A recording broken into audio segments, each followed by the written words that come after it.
One of the simplest and most common mental traps people fall into is confirmation bias, which silently shapes our beliefs without us realizing.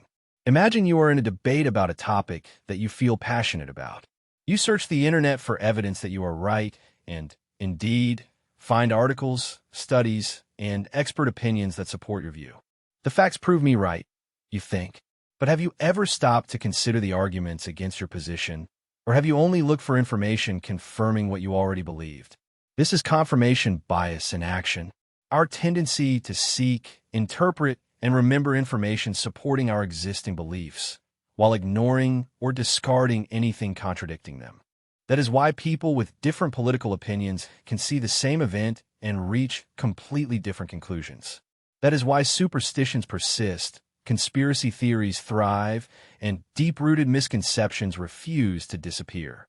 Once an idea takes root in our mind, our brain instinctively works to defend it, even at the cost of reality.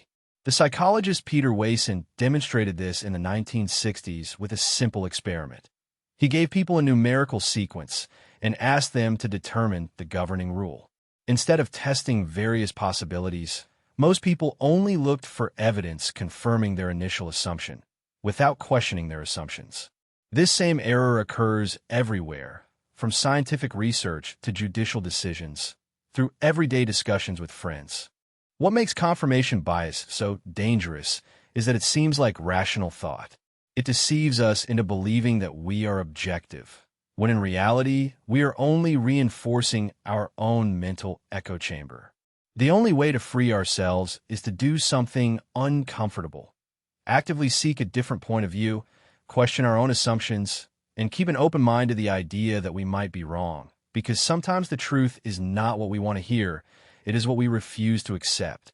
The availability heuristic is one of the easiest psychological shortcuts to fall into, because it seems like common sense. Imagine this. You're about to board a plane when you suddenly remember a recent news story about a plane crash. Your heart races, and flying suddenly seems terrifying, although statistically it is much safer than driving. Meanwhile, you do not think twice before getting into a car, even though traffic accidents claim thousands of lives every day. This is the availability heuristic in action, a mental shortcut by which we judge the probability of something happening based on how easy it is to remember similar examples. If something comes to mind quickly, like a shark attack, a violent crime, or winning the lottery, we assume it must be more common than it is.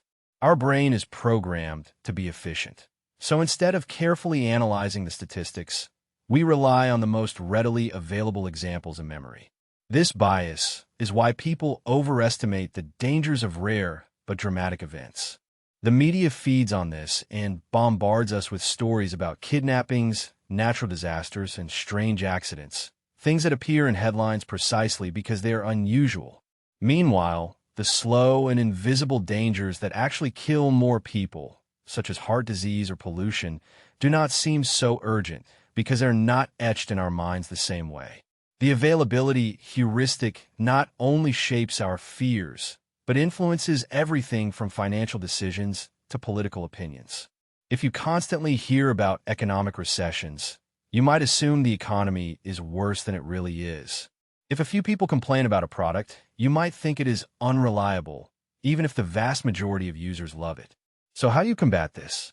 Start by questioning your knee-jerk reactions when something seems obvious or common to you.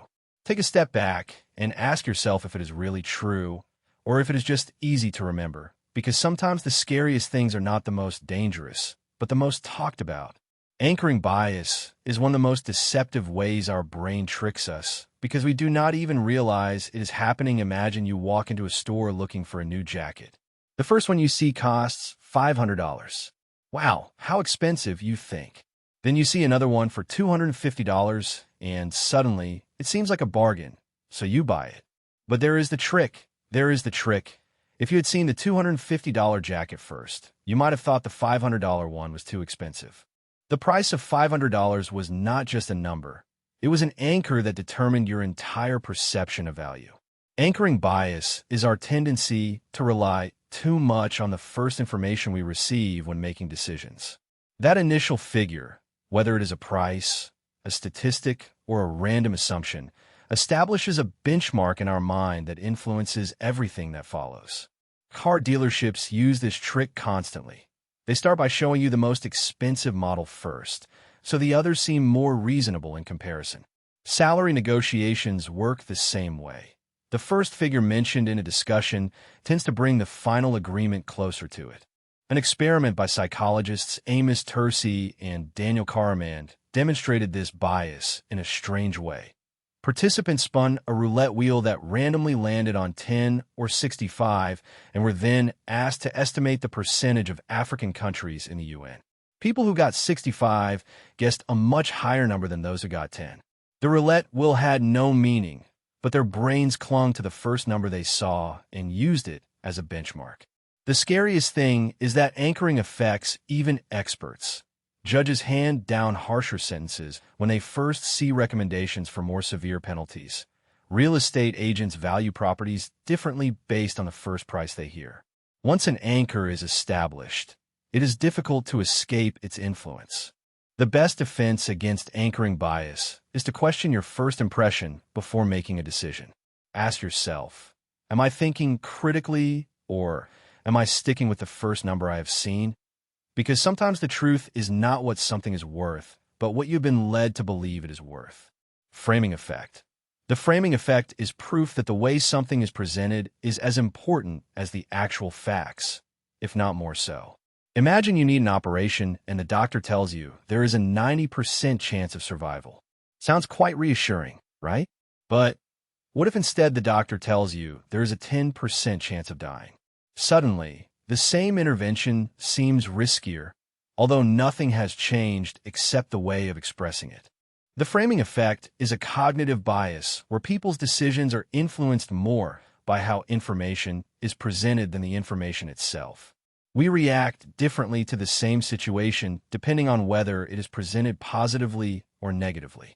Marketing professionals, politicians, and media use this trick to shape our thinking without us realizing it. Let's take grocery stores, for example. You're more likely to buy beef labeled 80% lean than one labeled 20% fat, although they are identical. A politician could say unemployment has fallen to 5%, which sounds very good, or say that millions of people are still unemployed, which sounds worrying. The facts do not change, but perception does. In a famous study, psychologists Daniel Kahneman and Amos Tversky asked participants to choose between two treatments for a deadly disease. One was framed in terms of lives saved, and the other in terms of lives lost. Although the results were mathematically the same, people overwhelmingly preferred the lives saved option. Our brains are programmed to avoid losses, so we lean towards options that sound safer, even if they are identical. The framing effect influences everything from financial decisions to social issues and even personal relationships.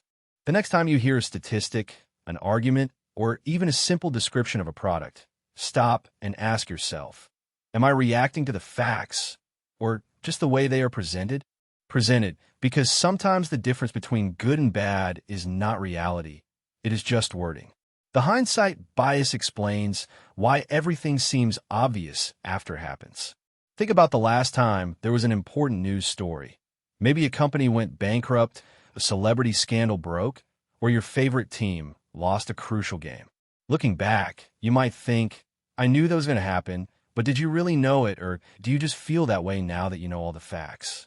The hindsight bias, also called I knew it all along effect, is our tendency to believe past events were more predictable than they were. Once we know the outcome, our brain rewrites history to make it seem like we saw it coming, even if we didn't. This trick is so powerful that we convince ourselves we always knew the answer. Think of a shocking stock market crash. After it happens, analysts point out all the obvious warning signs they mostly ignored before the collapse. Sports fans claim they knew their team would lose, even though they had hoped just hours before. This bias explains why failed relationships, business mistakes, and political outcomes seem so predictable in retrospect. But if they were so obvious, why didn't we act earlier? A study by psychologists Baruch Fischhoff and Ruth Bath demonstrated this perfectly. Participants were asked to predict the outcome of Richard Nixon's 1972 trip to China. Later, when told the actual results, they misremembered their original predictions, believing they had been more accurate than in reality. Hindsight bias not only distorts memory but erases uncertainty, making past events seem inevitable. The danger of hindsight bias is that it makes us overconfident in our ability to predict the future. It deceives us into believing we understand the world better than we do, leading to poor decisions and an inability to learn from mistakes. The truth is that life is full of surprises, but our brain prefers a well-written story where everything makes sense in retrospect. Representativeness, heuristic. Imagine you meet a quiet, book-loving man who wears glasses and likes poetry. Is he more likely to be a librarian or farmer? If you're like most people, you'd probably say librarian, but here's the twist. There are far more farmers in the world than librarians, which means that, statistically, he's more likely to be a farmer. This simple mistake is a perfect example of this, is the twist. There are many more farmers in the world than librarians, which means that, statistically, he is more likely to be a farmer. This simple mistake is a perfect example of the representativeness heuristic, a mental shortcut where we judge the likelihood of something based on how much it fits our mental stereotype, rather than actual probability. Our brain loves patterns, so we tend to group things based on similarities. If someone looks, acts, or behaves in a way that fits a familiar category, we assume they belong to it regardless of the big picture. This can lead to hasty judgments that seem correct but are often wrong. For example, if you hear about a startup founder who wears hoodies and dropped out of college, you might assume he'll be the next Steve Jobs or Mark Zuckerberg. But in reality, most startups fail, and most dropouts don't become billionaires. The stereotype deceives us and makes us ignore the probabilities. In a famous experiment by psychologists Amos Tversky and Daniel Kahneman, participants read a description of a woman named Linda who was outspoken and passionate about social justice. They were then asked if she was more likely to be a bank teller or B, a bank teller active in the feminist movement. Most people chose option B, even though it was statistically less likely. Why? Because feminist activists fit better into their mental image of Linda, although simple logic says she is more likely to be just a bank teller. The representativeness heuristic shapes everything, from hiring decisions to jury verdicts and whom we trust. The next time you judge someone or something, ask yourself, am I basing myself on reality or just on what seems to fit? Because sometimes our instincts do not lead us to truth, but to the most familiar story. Halo effect. Why do we assume that attractive people are more intelligent, kinder, or capable, even when we have no proof? Think of a celebrity whom you admire. Perhaps they are charming in interviews, dress nicely, and always seem to say the right thing. Now ask yourself, do you also assume that they are good people, that they would be good leaders, and that they are intelligent and kind? If so, you have just fallen into the halo effect, a psychological trick that makes one positive trait influence our entire perception of a person. The halo effect makes us unconsciously associate physical attractiveness, confidence, or status with qualities that have nothing to do with them, such as intelligence, honesty, or competence. Therefore, job candidates who dress well and speak eloquently are often considered more capable than candidates with the same skills, but who lack those qualities. Therefore, a charismatic politician may seem more trustworthy than a boring but honest one. It is also the reason why teachers tend to think that well-behaved students are more intelligent than problematic ones, even when their grades say otherwise.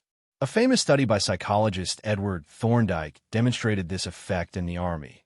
When officers were asked to rate the abilities of their soldiers, they gave higher scores to those who seemed more physically fit, even in areas that had nothing to do with strength, such as intelligence and leadership. The officers did not do it on purpose. Their brains simply filled gaps based on a strong impression. The halo effect can influence everything from hiring decisions to sentimental choices or judicial verdicts.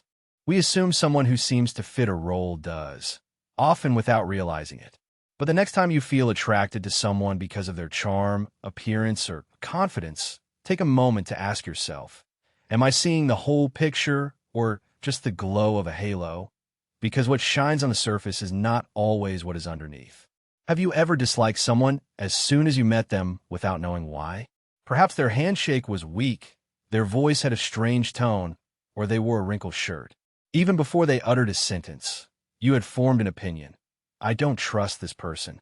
This is the horn effect in action, a psychological trick in which a small negative trait unfairly tarnishes our entire perception of someone. The horn effect is the dark twin of the halo effect. Just as we assume attractive and self-confident people are more intelligent and capable, we assume someone with an undesirable trait, such as a scruffy appearance, nervous behavior, or even an unfortunate name, is less competent or even less moral. A single negative impression spreads like a stain that taints everything. This bias manifests in everyday life more often than we think. In job interviews, a candidate who stumbles when speaking may be considered unfit, even if their resume is impressive. In schools, students labeled as problematic often find that teachers consider their mistakes intentional, while beloved students benefit from the doubt. Even in courts, studies show that defendants who seem unreliable, whether because of their facial expressions, posture, or even tattoos, are more likely to be judged harshly, regardless of the evidence. What makes the horn effect so powerful is that it blinds us to reality. We believe we're making rational judgments, but we are only reacting to a first impression. The next time you find yourself dismissing someone too quickly, ask yourself, am I seeing the person or just the shadow of my prejudices? Because sometimes the ground is not in them, but in how we choose to look. Focus effect. If you could move to a sunny coastal city tomorrow, would you be happier? Most people would say yes. After all, who wouldn't prefer palm trees and the sea breeze to traffic jams and gloomy weather? But here's the problem. Studies show that people who move to so-called paradise places are not really happier in the long run. This is due to the focus effect, a psychological trick by which we give too much importance to one factor and ignore everything else contributing to an experience. The focus effect makes us believe that a single characteristic, such as great weather, a high salary, or a prestigious school, will drastically improve our lives. We focus on that single aspect and assume it will determine our happiness. But in reality, life is a mixture of countless elements, and no single factor dictates how we feel. Sure, moving to a coastal town sounds wonderful, but will it eliminate daily stress? Will it change your relationships, your health, or your sense of purpose? Probably not. This bias affects our decisions all the time. When we buy a car, we can become obsessed with fuel consumption and forget comfort. When we choose a job, we can focus entirely on salary and ignore the balance. Even in relationships, we can get caught up in someone's attractiveness or success and overlook deeper compatibility.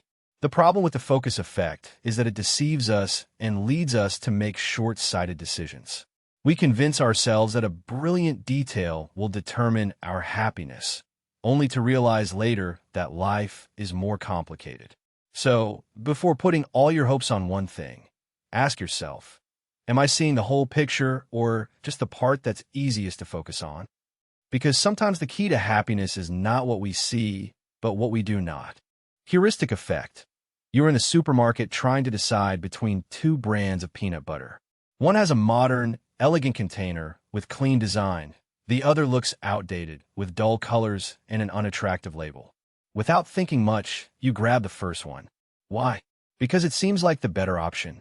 This is the heuristic effect in action, a mental shortcut where our emotions guide our decisions more than logic or facts.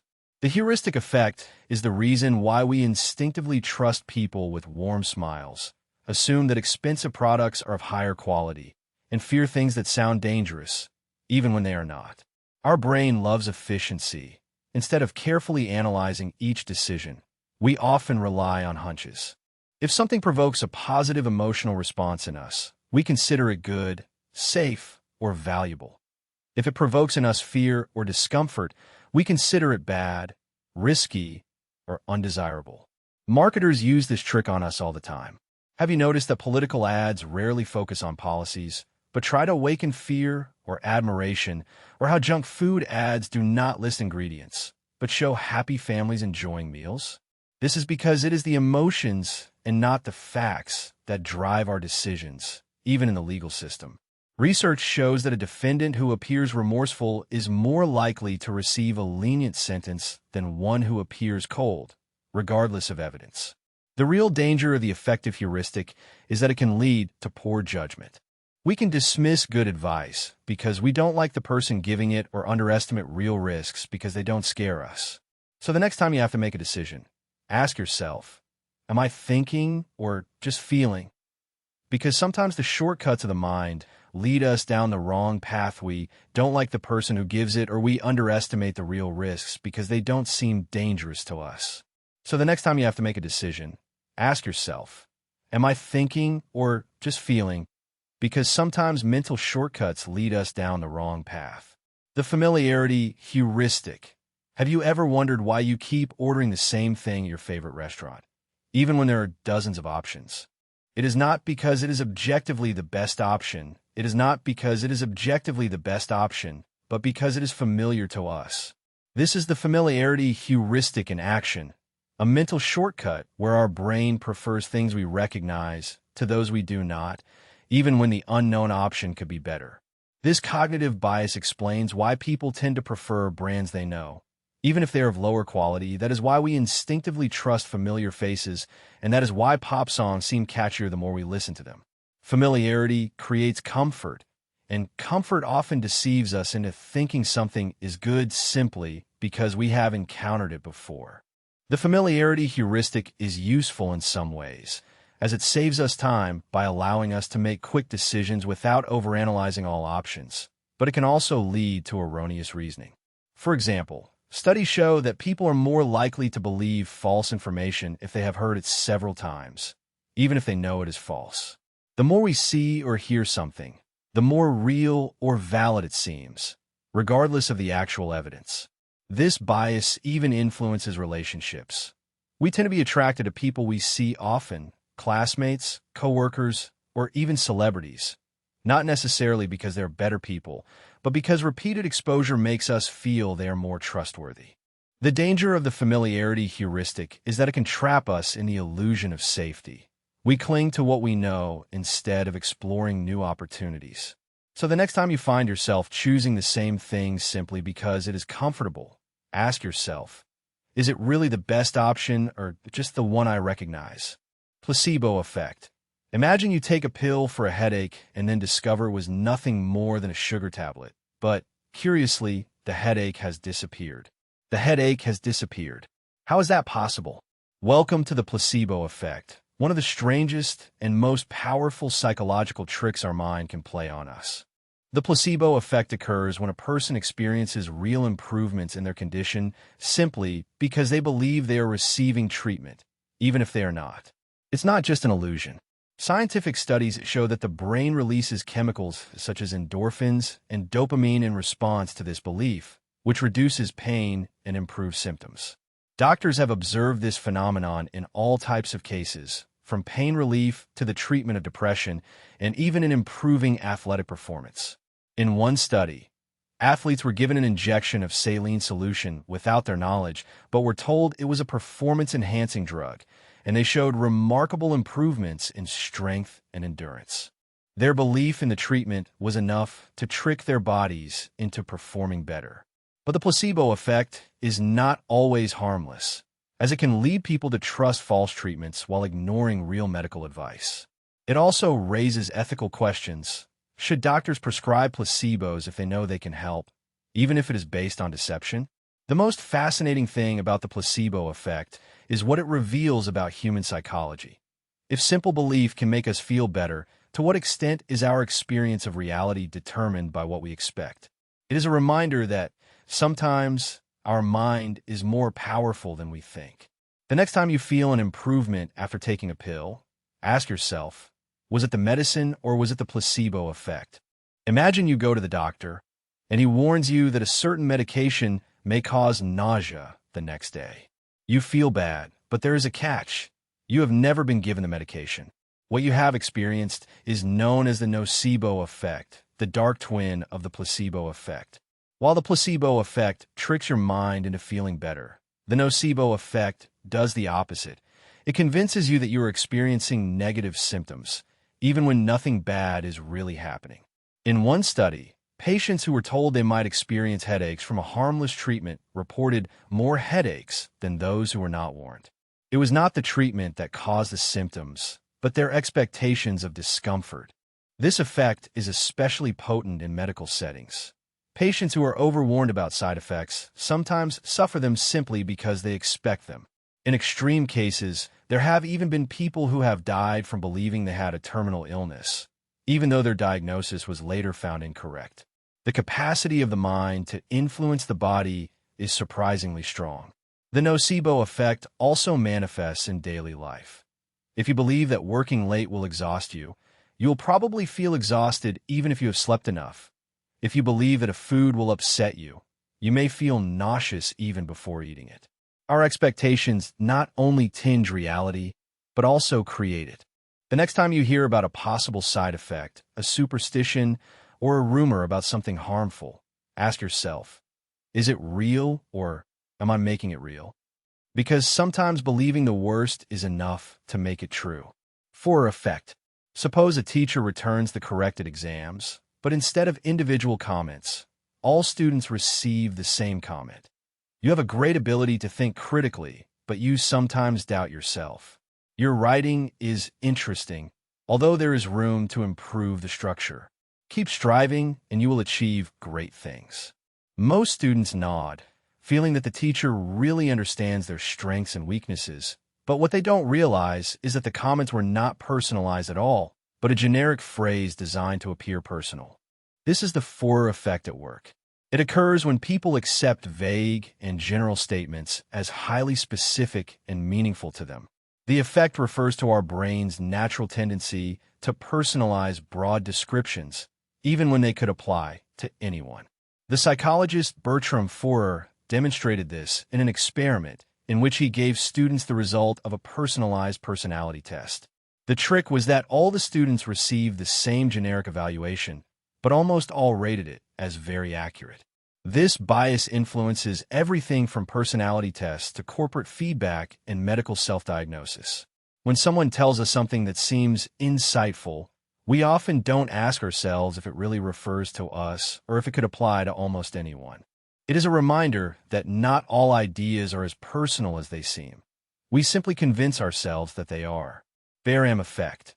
Imagine that you enter a fair tent attracted by a sign that says, "Madam Celeste knows your soul."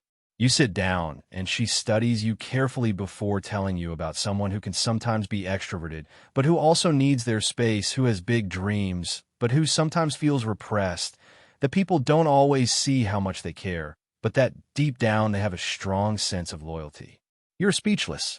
How is it possible that she knows all that? The truth is that she doesn't know it. She simply masters the art of saying things that apply to almost everyone. This is the Barnum effect, named after the legendary showman P.T. Barnum, famous for saying that there's a sucker born every minute. It is a psychological trick that makes vague, general statements seem unique and personal. Unlike the Forer effect, which describes how people believe in generic personality assessments, the Barnum effect focuses on how people are intentionally deceived by statements designed to appear specific. Fortune tellers, astrologers, and even certain personality tests use this tactic to create the illusion of depth. The strength of the Barnum effect lies in the way it exploits our natural tendency to seek meaning. When someone tells us something about ourselves, we instinctively look for ways in which it could be true, even ignoring details that don't quite fit. That's why horoscopes seem accurate. That's why psychics can read people, and that's why online quizzes seem eerily accurate. But here's the real trick. Once you realize how it works, you start to see it everywhere. The next time you are surprised at how well something describes you, ask yourself if it was really so personal or if it was just a well-placed mirror that reflected what you wanted to see. Recency bias. Imagine you're watching a basketball game and your team has been winning the whole game. But in the last minute, the opposing team scores a few quick points and wins despite the great overall performance. You can only think about how they failed at the end. This is recency bias in action. Recency bias is our tendency to give more importance to recent events and ignore the bigger picture. That is why a single bad day at work can make you feel like your job is horrible, even if you have had months of success. That's why people panic and sell their shares during a market crash, forgetting years of steady growth. Our brains are programmed to prioritize the most recent information, often at the expense of rational thought. This effect can influence everything from decision-making to memory. Think of the students who study intensely for an exam the night before. They feel confident because the material is fresh in their minds, but when asked about older concepts, they struggle. Politicians also take advantage of the recency bias, carefully scheduling major announcements or scandals so that voters only remember what has happened most recently. The problem with recency bias is that it distorts reality. A single moment does not define an entire experience, but our brain acts as if it does. The key to overcoming it is to take a step back and ask yourself, am I judging the whole picture, or am I just reacting to the last thing that happened? Because sometimes the last thing we remember is not the most important, it's just the most striking. Primacy effect. Think of the first day of school, when you meet your new teacher, and in a matter of seconds you form an opinion. Maybe she smiled at you kindly and you liked her instantly, or maybe she seemed strict and you decided that her classes would be an ordeal. Weeks later, even if her behavior has changed, that first impression is still present in your mind. This is the primacy effect at play. The primacy effect is our tendency to remember and prioritize the first information we receive, which shapes our long-term perception. This bias explains why first impressions are so important in job interviews, dates, and even in advertising. If a brand presents itself with an unforgettable slogan or an impactful message, it stays in your mind and influences your opinion, even if subsequent experiences seem mediocre. It's not just about people and brands. It also affects how we learn. Imagine you're given a long list of words and asked to remember as many words as you can. Studies show that you are more likely to remember the first words better than the last ones. Medium. Your brain gives more importance to what comes first and treats it as fundamental knowledge. This effect can be both an advantage and a disadvantage. It helps us process information quickly, but it also makes us resistant to change our minds. If you assume that someone is not trustworthy based on your first encounter, it is difficult to change that belief, even if they later prove trustworthy. So the next time you find yourself clinging to a first impression, pause and ask yourself, am I seeing the whole picture or just the part my brain wants to see? Has decided is more important, because sometimes what comes first is not always the most important. Von Restoff effect. Imagine you're looking at a long shopping list. Apples, bread, milk, eggs, octopus, rice, cheese, cereals. Wait, octopus. That word catches your attention, right? Even if you forget most of the list, you're likely to remember the word octopus. That is the von Restoff effect in action. This psychological trick, also known as the isolation effect, explains why we remember things that stand out from the rest. When something is different, unusual, or unexpected, our brain clings to it. That's why a single bright pink sticky note on a wall full of white notes catches your attention, or why a strangely dressed person in a crowd sticks in your memory. Our brain is programmed to focus on what breaks the pattern. Marketing and advertising professionals use this effect constantly.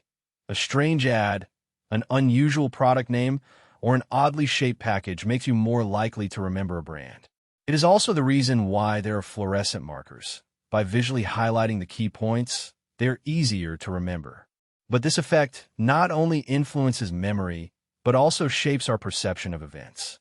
If you have a relatively quiet year, but experience an embarrassing moment at a party, you may remember the whole year through the lens of that one outstanding event. It also influences how we judge people. A single act of extreme kindness or rudeness can overshadow everything else someone does, making them seem much better or worse than they are. So the next time you have trouble remembering something important, make it stand out. Use color, humor, or absurdity to your advantage, Because in a world of uniformity, the unusual is what sticks. Misinformation effect. Imagine you witness a car accident and, a few days later, someone asks you, "Did you see the broken glass?" You hadn't noticed it, but now the image of the broken glass begins to seem real in your memory. The problem is, there wasn't any. This is the misinformation effect in action. This psychological trick occurs when false or misleading information distorts your memory of an event. Your memory is not a perfect recording. It is more like a story that is rewritten every time you recall it. New details, even incorrect ones, can mix with your original memory and make you believe in something that never happened. Studies on the misinformation effect reveal how easy it is to manipulate our memories. In a famous experiment, participants watched a video of a car accident and were then asked how fast the cars were going when they crashed. Others were done the same, but with the word hit instead of crashed. Those who heard crashed said the cars were going much faster and even remembered seeing glass that wasn't there. A simple change in wording altered their entire perception of the event. This effect has serious consequences, especially in eyewitness testimonies. People who witness a crime can have their memories unknowingly altered by leading questions, media reports, or conversations with others. This has led to wrongful convictions, as false memories can seem as real as true ones, but it's not just about crime scenes. This effect influences history, personal relationships, and even politics. Repeated exposure to misinformation can make us believe things that never happened. So the next time you remember an event, ask yourself, is this how it really happened, or is it just how I remember it? Because sometimes the difference is greater than we think. False memory syndrome. Imagine that one day you wake up with a vivid memory of an event that never happened. You remember every detail, the colors, the emotions, even the people involved, but when you try to verify it, there is no record of it. This is not a glitch in the matrix. It is false memory syndrome. False memory syndrome occurs when people develop deeply rooted but completely false memories. It is not only about small, badly remembered details. They can be complete events that seem as real as actual experiences. This phenomenon can be conditioned by suggestion, the repetition of stories, or external influences like the media and therapy. One of the most disturbing aspects of false memory syndrome is how easily it can be triggered. In one study, the researchers showed the participants photographs of their childhood edited to place them in a hot air balloon, a trip they had never taken. After repeated exposures, many participants remembered the trip, even adding sensory details, such as the wind in their hair or the emotion of looking down. Their brains had filled in gaps by constructing a completely false experience. This effect can have serious consequences in the real world. In the 80s and 90s, numerous cases of recovered memories of childhood abuse emerged, often during therapy. Many of these memories turned out false, unintentionally implanted through suggestive questions. These cases led to broken families, wrongful imprisonments, and profound psychological distress because the mind had confused fiction with reality. False memory syndrome reveals an uncomfortable truth. Our past is not immutable. It is fluid and shaped by the way we remember it, by the people around us, and even the words we use to describe it. So the next time you are absolutely sure of something from your past, ask yourself, do I remember it, or do I just believe it? The curse of knowledge. Have you ever tried explaining something to someone and felt frustrated because they didn't understand? You would swear that it is simple, obvious, but to them it is as if you were speaking another language. That frustration is not their fault. It is the curse of knowledge. The curse of knowledge is a cognitive bias that makes it difficult for people who know something to imagine what it is like not to know it.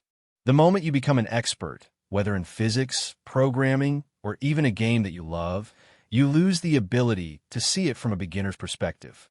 What is natural for you is completely foreign to another person. A famous experiment perfectly illustrates this effect. Researchers asked one group to play a simple song, such as Happy Birthday, on a table, while another group tried to guess. Those who played assumed that their listeners would recognize it instantly. They could hear the melody clearly in their minds, but the listeners who lacked that internal soundtrack rarely guessed correctly. Those who played were doomed by their own knowledge, unable to imagine what it was like to hear only disjointed rhythms. This bias is everywhere. Teachers struggle to simplify lessons because they forget what it is like being a student. Bosses give vague instructions, assuming that employees understand their mental process. Even in relationships, people take it for granted that their partner should know what they mean. Breaking free from the curse of knowledge requires effort.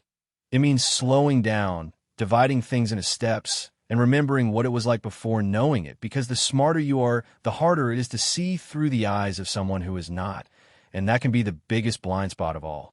Paradoxical illusions. You are walking alone at night, you look at a tree, and you're paralyzed because a face in the shadow is looking at you. Your heart beats hard until you look a second time and see that it is just a knot in the bark.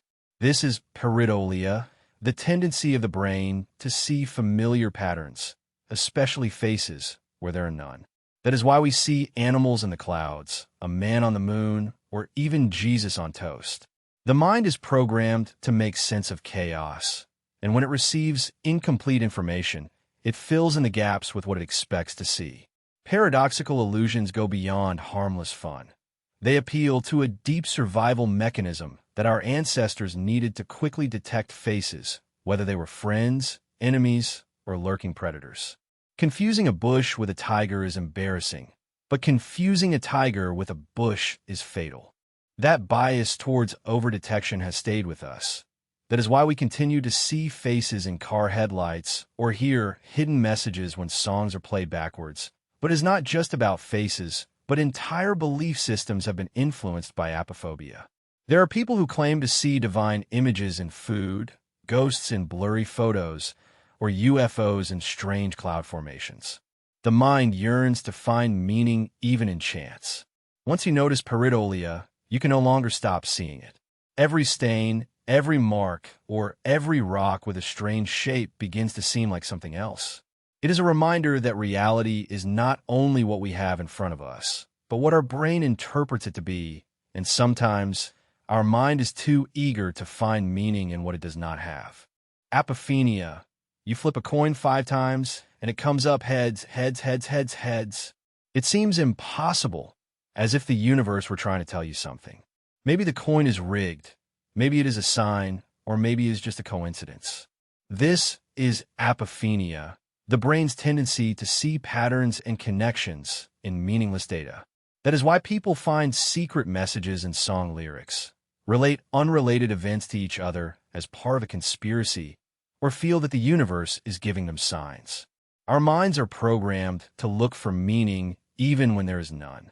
This ability helped our ancestors survive, since detecting a pattern, such as the noise of the bushes, which often meant danger, could mean the difference between life and death. But in today's world, this instinct fails. People see faces in the clouds, assume that 2 bad things that happen in a row mean a curse, or believe that a lucky shirt helped their team win in the casinos, and fortune tellers take advantage of apophenia to make people believe in streaks of good luck, lucky numbers, and hidden forces. One of the most famous cases of apophenia is the theory of the Bible code, according to which it was claimed to have found hidden messages that predicted historical events in the Bible. But when the same technique was applied to Moby Dick, it also predicted real murders. The patterns were not real, just coincidences. Our brains are powerful, but they are not perfect. Recognizing apophenia can help us distinguish real ideas from illusions. The next time you notice a strange coincidence or feel that the universe is sending you a message, take a step back. Is it really meaningful, or is your mind just connecting dots that should not be connected? Illusory correlation. Every time you forget your umbrella, it seems like it's going to rain, but when you remember to take it, there is only sun. It's almost as if the universe were playing with you. This is an example of illusory correlation, when people perceive a relationship between 2 things that in reality do not have one. This happens because our brain loves to connect dots, even when the pattern is unreal. Let's take another classic example: full moons and strange behavior. Many people swear that hospitals, police stations, and even pets go crazy when there's a full moon. But studies have shown that there is no real increase in emergency room visits, crime, or strange behavior on those nights. So, why does the myth persist? Because when something strange happens during a full moon, people remember it, but when it happens any other night, they forget it. The mind clings to the proof that fits the pattern and ignores all else. Illusory correlations can lead to stereotypes, superstitions, and poor decisions. Imagine that a person meets two rude individuals from one city. Their brain establishes a false connection. The people of that city are rude. In reality, those two people were rude, not the whole city, but once the pattern is established, confirmation bias comes into play, which reinforces that false belief. Understanding illusory correlations can help us to think more critically. The next time you're making a connection between two things, ask yourself, is this real, or am I just seeing what I want to see? Because sometimes the universe is not playing a joke on you. It is your brain that is applying the recall bias. Think about the last time you felt sick. Do you remember exactly what you ate before it happened? You are likely to easily remember a specific meal that now seems suspicious. Maybe it was that sushi from the new restaurant, or that sandwich that tasted a little weird, but was it really the cause? Or is your brain creating a convenient connection? This is recall bias, a mental shortcut by which we selectively remember certain details and forget or distort others, often because they fit a specific narrative. Therefore, when people remember past events, they tend to emphasize the things that stand out most instead of the complete objective reality. For example, in medical research, patients who are asked to remember past behaviors often unintentionally alter the truth. A person diagnosed with lung cancer might suddenly remember smoking more than they did, assuming it must have influenced things. On the other hand, someone who does not suffer from the disease could underestimate their smoking habits. This biased memory can lead to erroneous conclusions in studies and reinforce incorrect beliefs. Recall bias also manifests in everyday life. If you have ever had a painful breakup, you may, when remembering, focus on the warning signs and forget the good times you once treasured. If you win a game, you will probably remember the moments of brilliance, not the strokes of luck. Our mind is not a perfect archive. They are narrators who shape memories in a way that makes the most emotional sense. The tricky thing is that we trust our memories even when they are imperfect, so the next time you remember something for sure, ask yourself, is this what really happened, or is it just what my brain wants me to believe? Because sometimes the past is not what it seems, but what we choose to remember. Change blindness. You're in a restaurant, chatting animatedly with a friend. The waiter takes your order, nods, and leaves. A few minutes later, a table arrives. What it seems is just how we choose to remember it. Change blindness. You're in a restaurant, chatting animatedly with a friend. The waiter takes your order, nods, and walks away. A few minutes later, another person brings you the food, but you don't even notice the change. It sounds impossible, but it is not. This is change blindness, a strange peculiarity of the human mind by which we do not notice significant changes in our environment. It happens because, despite what we like to believe, we do not capture all the details that surround us. Our brain prioritizes efficiency over precision, focusing on the big picture rather than storing every little change. Scientists have tested this in fascinating ways. In one experiment, participants were shown two almost identical images that alternated with a brief blank screen between them. Even when the difference was obvious, a missing object, a change of color, it often took people several seconds to notice without paying direct attention. Even major changes can go unnoticed, but this effect is not limited to simple tests. It also influences real life. Magicians use it to make objects disappear in plain sight. Drivers may not notice a motorcycle merging onto the road next to them because their attention is elsewhere. Even eyewitness testimony can be unreliable. Someone may swear that nothing has changed, even when a crucial detail has changed. The most disturbing thing is that change blindness makes us overconfident. We believe we see everything, but our perception is full of blind spots. So the next time you enter a family room, Look closely at that frame and that chair. Are they exactly where they were yesterday, or has something changed in front of you without you realizing it? Inattentional blindness. You're watching a video of people passing a basketball and counting how many times the players in white shirts make a pass. You concentrate intently on following the movement of the ball. Later, when you're asked about the video, you confidently answer the correct number, but then comes the real question. Did you see the gorilla? Wait, what gorilla? This is inattentional blindness, a phenomenon where we do not see something right in front of us because our attention is elsewhere. In the famous invisible gorilla experiment, the participants were so focused on counting passes that almost half did not realize that there was a person in a gorilla's suit walking through the scene, stopping, and even beating his chest. It sounds ridiculous. How is it possible that someone does not see something so obvious? But this happens constantly in everyday life. If you have ever looked for your keys and found them in your hand or past your street because you were focused on something else, you have experienced inattentional blindness firsthand. Our brain is programmed to filter unnecessary details and prioritize only what we believe is important at that moment. This can have serious consequences. Pilots have overlooked warning lights. Doctors have missed obvious signs on medical scans. Drivers do not see pedestrians or cyclists because they did not expect them. The danger is not only that we miss things, but that we are not aware of having missed them. What else have you not noticed today? That email that you would swear you never received, your friend's haircut. You have not taken into account a small but crucial detail in a decision you have made.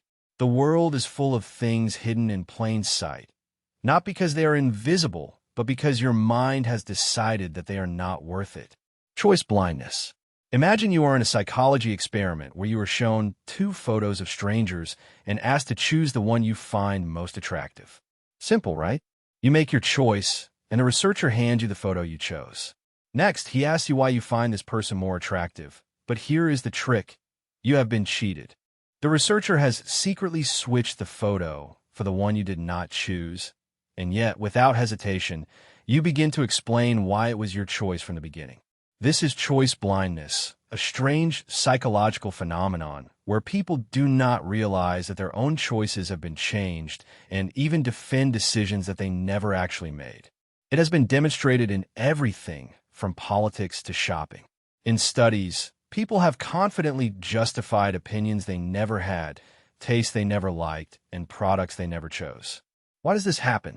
Our brain likes to believe that we have control of our decisions. So when we face an inconsistency, we unconsciously rewrite reality to maintain a sense of coherence, rather than admit that we may not remember our own choices. Instinctively, we rationalize them after the fact. Think about what this means in real life. Have you ever passionately defended a decision only to realize that you do not even remember why you made it? Have you ever been convinced that you chose one thing, but ended up with another and simply accepted it? Choice blindness shows us that our sense of certainty is more fragile than we think.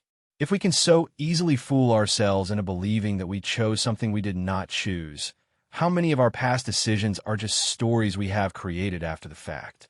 Overconfidence effect. If you had to guess, how sure are you that you could detect a lie? Maybe 80% or 90%. Most people believe they are excellent at detecting deception.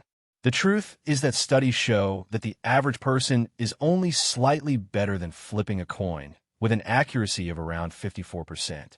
This is the overconfidence effect in action, a psychological phenomenon where people consistently overestimate their abilities, knowledge, or judgment. That is why most drivers think they are above average, students overestimate their grades on exams, and people make tremendously inaccurate financial predictions with absolute certainty. The effect has real consequences.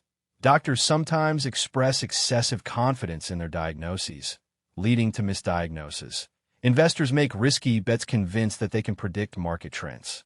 In an infamous study, people were asked to answer general knowledge questions and rate their confidence in the answers. Even when they were 100% sure they were right, they were wrong in about 40% of cases. Why does this happen? The brain does not like uncertainty. Confidence makes us feel good. It makes us feel like we are in control. Admitting that we do not know something is uncomfortable. So instead, we exaggerate our certainty, even when it is not justified. Ironically, the least competent are often the most confident, a cognitive bias known as the Dunning-Kruger effect. For their part, the experts aware of the complexity and nuances tend to be less sure in their judgments. So the next time you find yourself completely sure of something, stop for a moment. Are you sure because you really know it, or just because it seems like you know it? Sometimes the most intelligent thing is not to reinforce our certainty, but to admit that we could be wrong. False consensus effect. Let's suppose that you are in a restaurant with some friends and casually mention that pineapple on pizza is an abomination. You expect everyone to nod in agreement because, obviously, that is the correct opinion, but instead a friend is horrified and defends it as the perfect combination of sweet and salty. You are baffled. How is it possible that someone does not see it as you do? This is the false consensus effect in action. The tendency to overestimate how much others agree with our opinions, beliefs, and behaviors. We assume that our opinions are normal simply because they make sense to us. This bias occurs for several reasons. First, we surround ourselves with like-minded people, so our opinions are reinforced. If all the members of your social circle love a television program, it is easy to assume that everyone likes it. Secondly, we're egocentric by nature. Our brain believes by default that our way of thinking is the norm for all human beings. Third, admitting that people see the world very differently can be unsettling, so we avoid it unconsciously. The false consensus effect can have consequences in the real world. It can make people become too confident in political debates, assuming that their position is universally accepted. It can lead companies to misjudge what customers really want. It even plays a role in social conflicts, where both sides assume they have overwhelming support when, in reality, opinions are more divided than they believe. So the next time you are sure that everyone thinks like you, take a step back. Is it really true, or is your brain tricking you into seeing a world that looks too much like you? Understanding this bias will not make pineapple on pizza less controversial, but at least you will know why the debate never ends. Egoistic bias. You fail an exam, and you tell yourself that it is because you have studied a lot and you're good at the subject, but if you succeed, it is because the teacher has made an unfair exam. The questions were poorly worded, or perhaps you simply had a bad day. Look at the pattern. When things go well, we take the credit. When they don't, we blame external factors. This is how the egoistic bias works. This psychological trick helps us protect our self-esteem. It is comforting to believe that our successes are entirely our own work, while our failures are the fault of others. It makes us feel competent and in control, but it can also distort reality. Athletes often attribute victories to skill and preparation, while defeats are blamed on bad referees or bad weather. Employees take credit for achievements at work, but blame a toxic environment when things go wrong. Even in relationships, people tend to think that they are the reasonable ones and that their partner is the difficult one.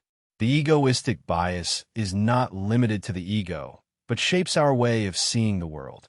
It can prevent us from learning from mistakes because we do not see them as our own. It can aggravate conflicts since both sides feel justified in their actions, and it can prevent us from improving since it is difficult to solve a problem that we do not believe we have caused.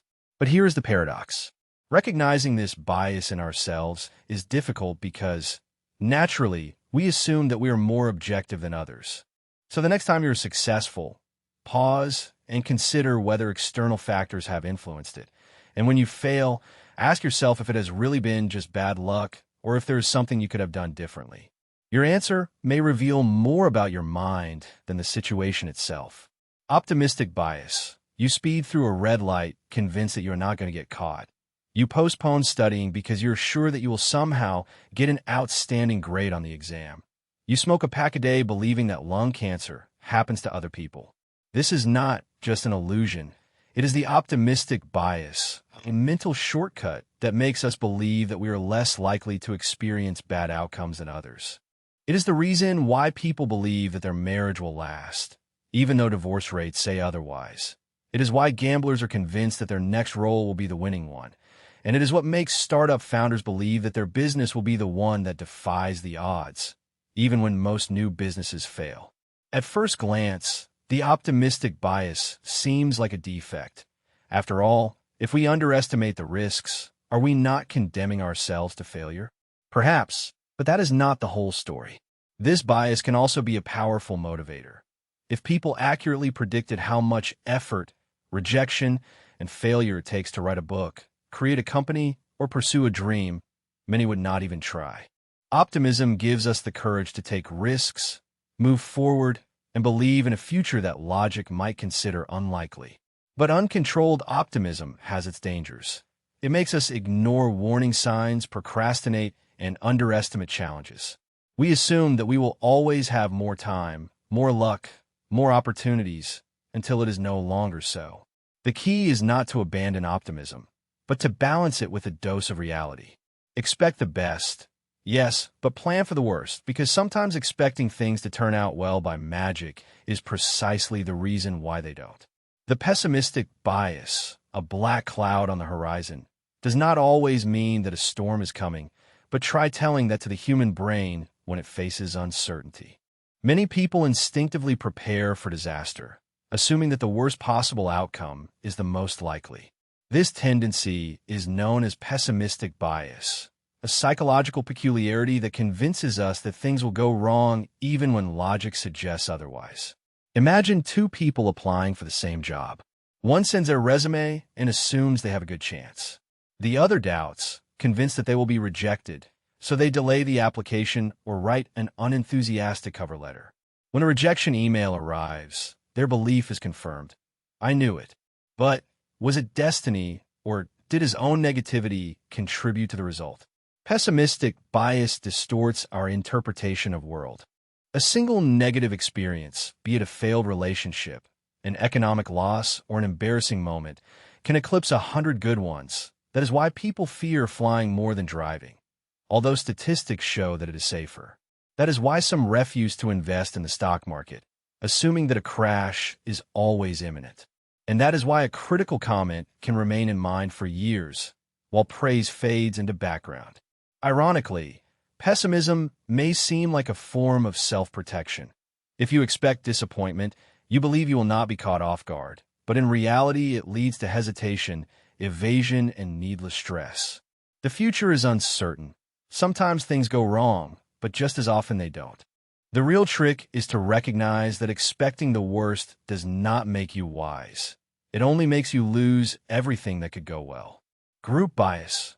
You're at a party where you hardly know anyone, and on the other side of the room, you hear someone mention your favorite sports team, your hometown, or even a hobby that you share. Instantly, you feel a connection. They are one of us without even thinking about it. You feel attracted to them, willing to trust, to create a bond and agree with everything they say. Now imagine another person at the same party who supports your rival team or has an opposing view. Before he even finishes speaking, you already feel distant, skeptical, and maybe even defensive. Why? Because your brain is programmed to favor those who appear to be part of your group and distrust those who are not. This is group bias, a psychological tendency to unconsciously prefer those who belong to our group, while we're less fair or even hostile towards those who do not belong to it. It is an ancient survival mechanism. Early humans depended on close-knit tribes for protection, and anyone outside the group was a potential threat. Even today, we instinctively form these mental tribes, whether by nationality, religion, workplace, or even by something as trivial as preferring coffee to tea. The effects of group bias are everywhere. In politics, it leads to polarization, where people defend their party no matter what. In the workplace, it gives rise to favoritism, where managers promote employees who remind them of themselves, even in something as simple as customer service. Studies show that people are more helpful to those they perceive as similar. The most fascinating thing is that we rarely realize we are doing it. Breaking with bias towards one's own group requires a conscious effort to recognize it. The next time you catch yourself dismissing someone just because they are not part of your group, ask yourself, is it their ideas, or is it just my instinctive reaction? The more we question our biases, the closer we get to thinking beyond the limits of our mental tribes. The outgroup homogeneity bias. At first glance, people from other groups always seem very similar. Students from a rival school all dress the same. A different generation has identical opinions. Another culture seems to share a unique mentality. But when we look at our own group, suddenly the variety is evident. Everyone has unique personalities, diverse opinions, and individual quirks. This is the outgroup homogeneity bias, the tendency to see members of other groups as more similar than another city have the same attitude, despite the clear differences between individuals. The problem with this bias is that it fuels stereotypes and misunderstandings.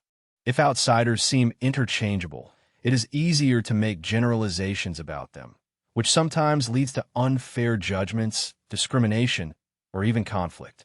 Social scientists have found that this bias appears in all cultures and affects the way people view race, nationality, political affiliations, and even work teams.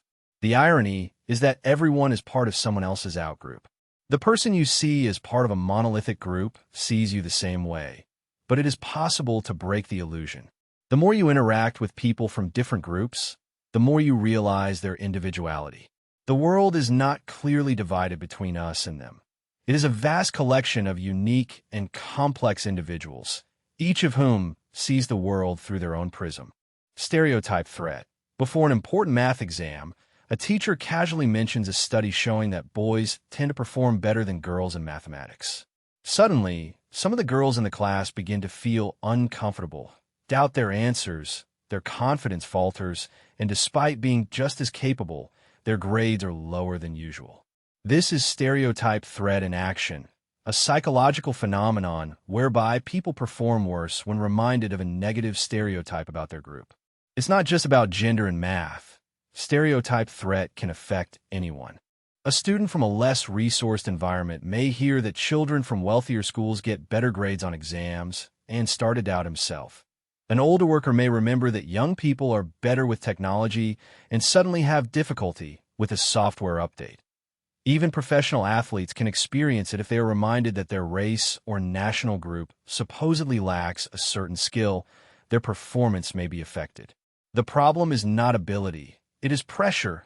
When people are aware of a stereotype about their group, they worry about confirming it. This stress undermines concentration and makes simple tasks more difficult. Studies show that simply mentioning a stereotype before an exam can be enough to lower grades. On the other hand, eliminating these reminders allows people to perform to their full potential. Stereotype threat not only affects individuals, but shapes society, discourages talented people from pursuing certain careers, reinforces existing inequalities, and makes stereotypes seem true when they are actually self-fulfilling prophecies.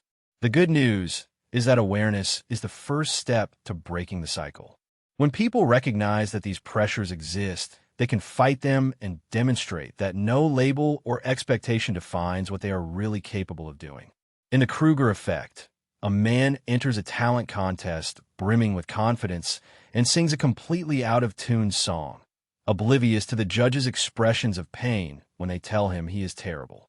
He is surprised. How can't they see his talent?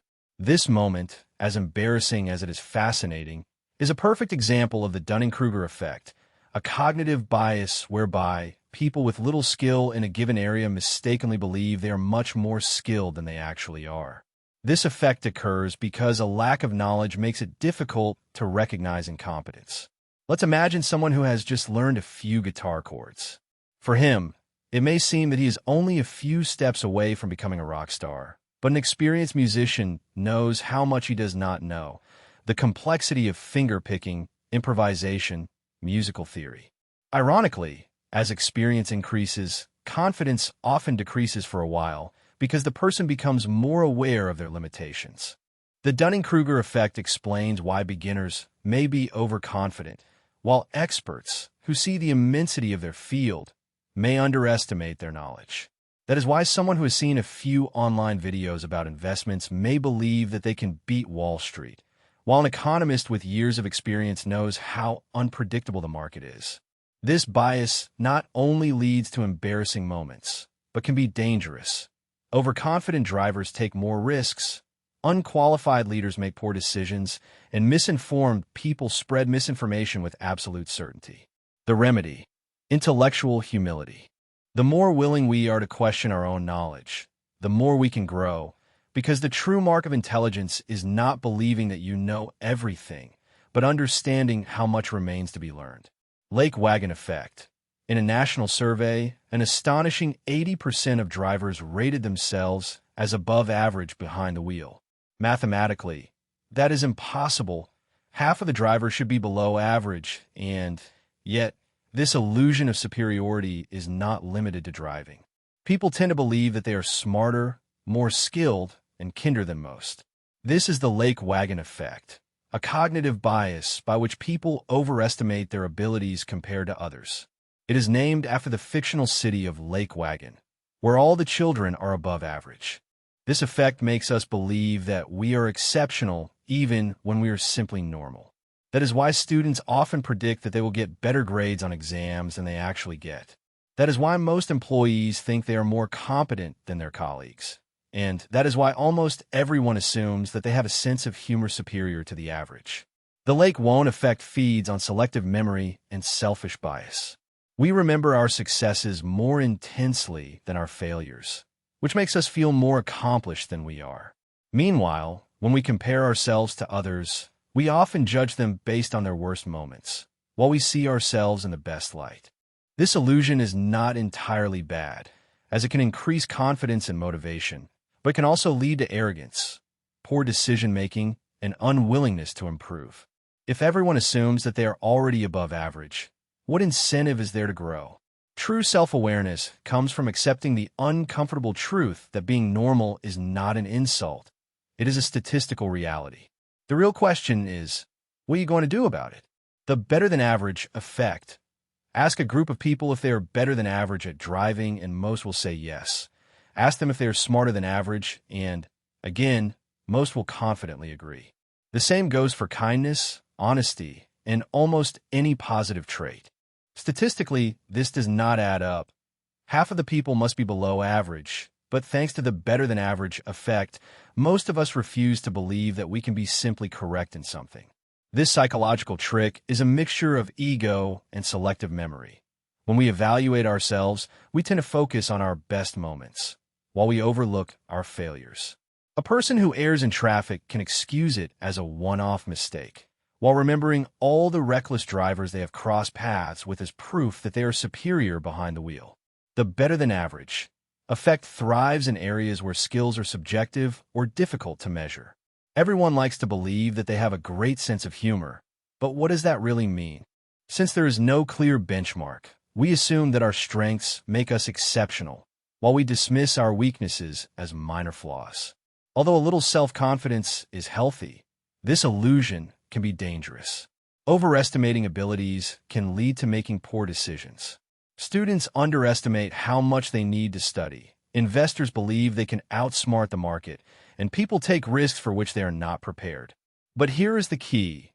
People who really excel at something are usually less affected by this bias. They recognize their limitations and work to improve, while those who think they're already above average get stuck where they are. Perhaps the real secret to being better than average is realizing that you are probably not worse than average. Suppose you are faced with a situation in which you are given a Rubik's Cube and asked to solve it. You may immediately assume that you will be terrible at it, imagining only experts who can finish it in seconds. Or maybe someone asks you to parallel park in front of a crowd, and suddenly you feel like the least competent driver in the world. But here is the twist. You may not be as bad as you think.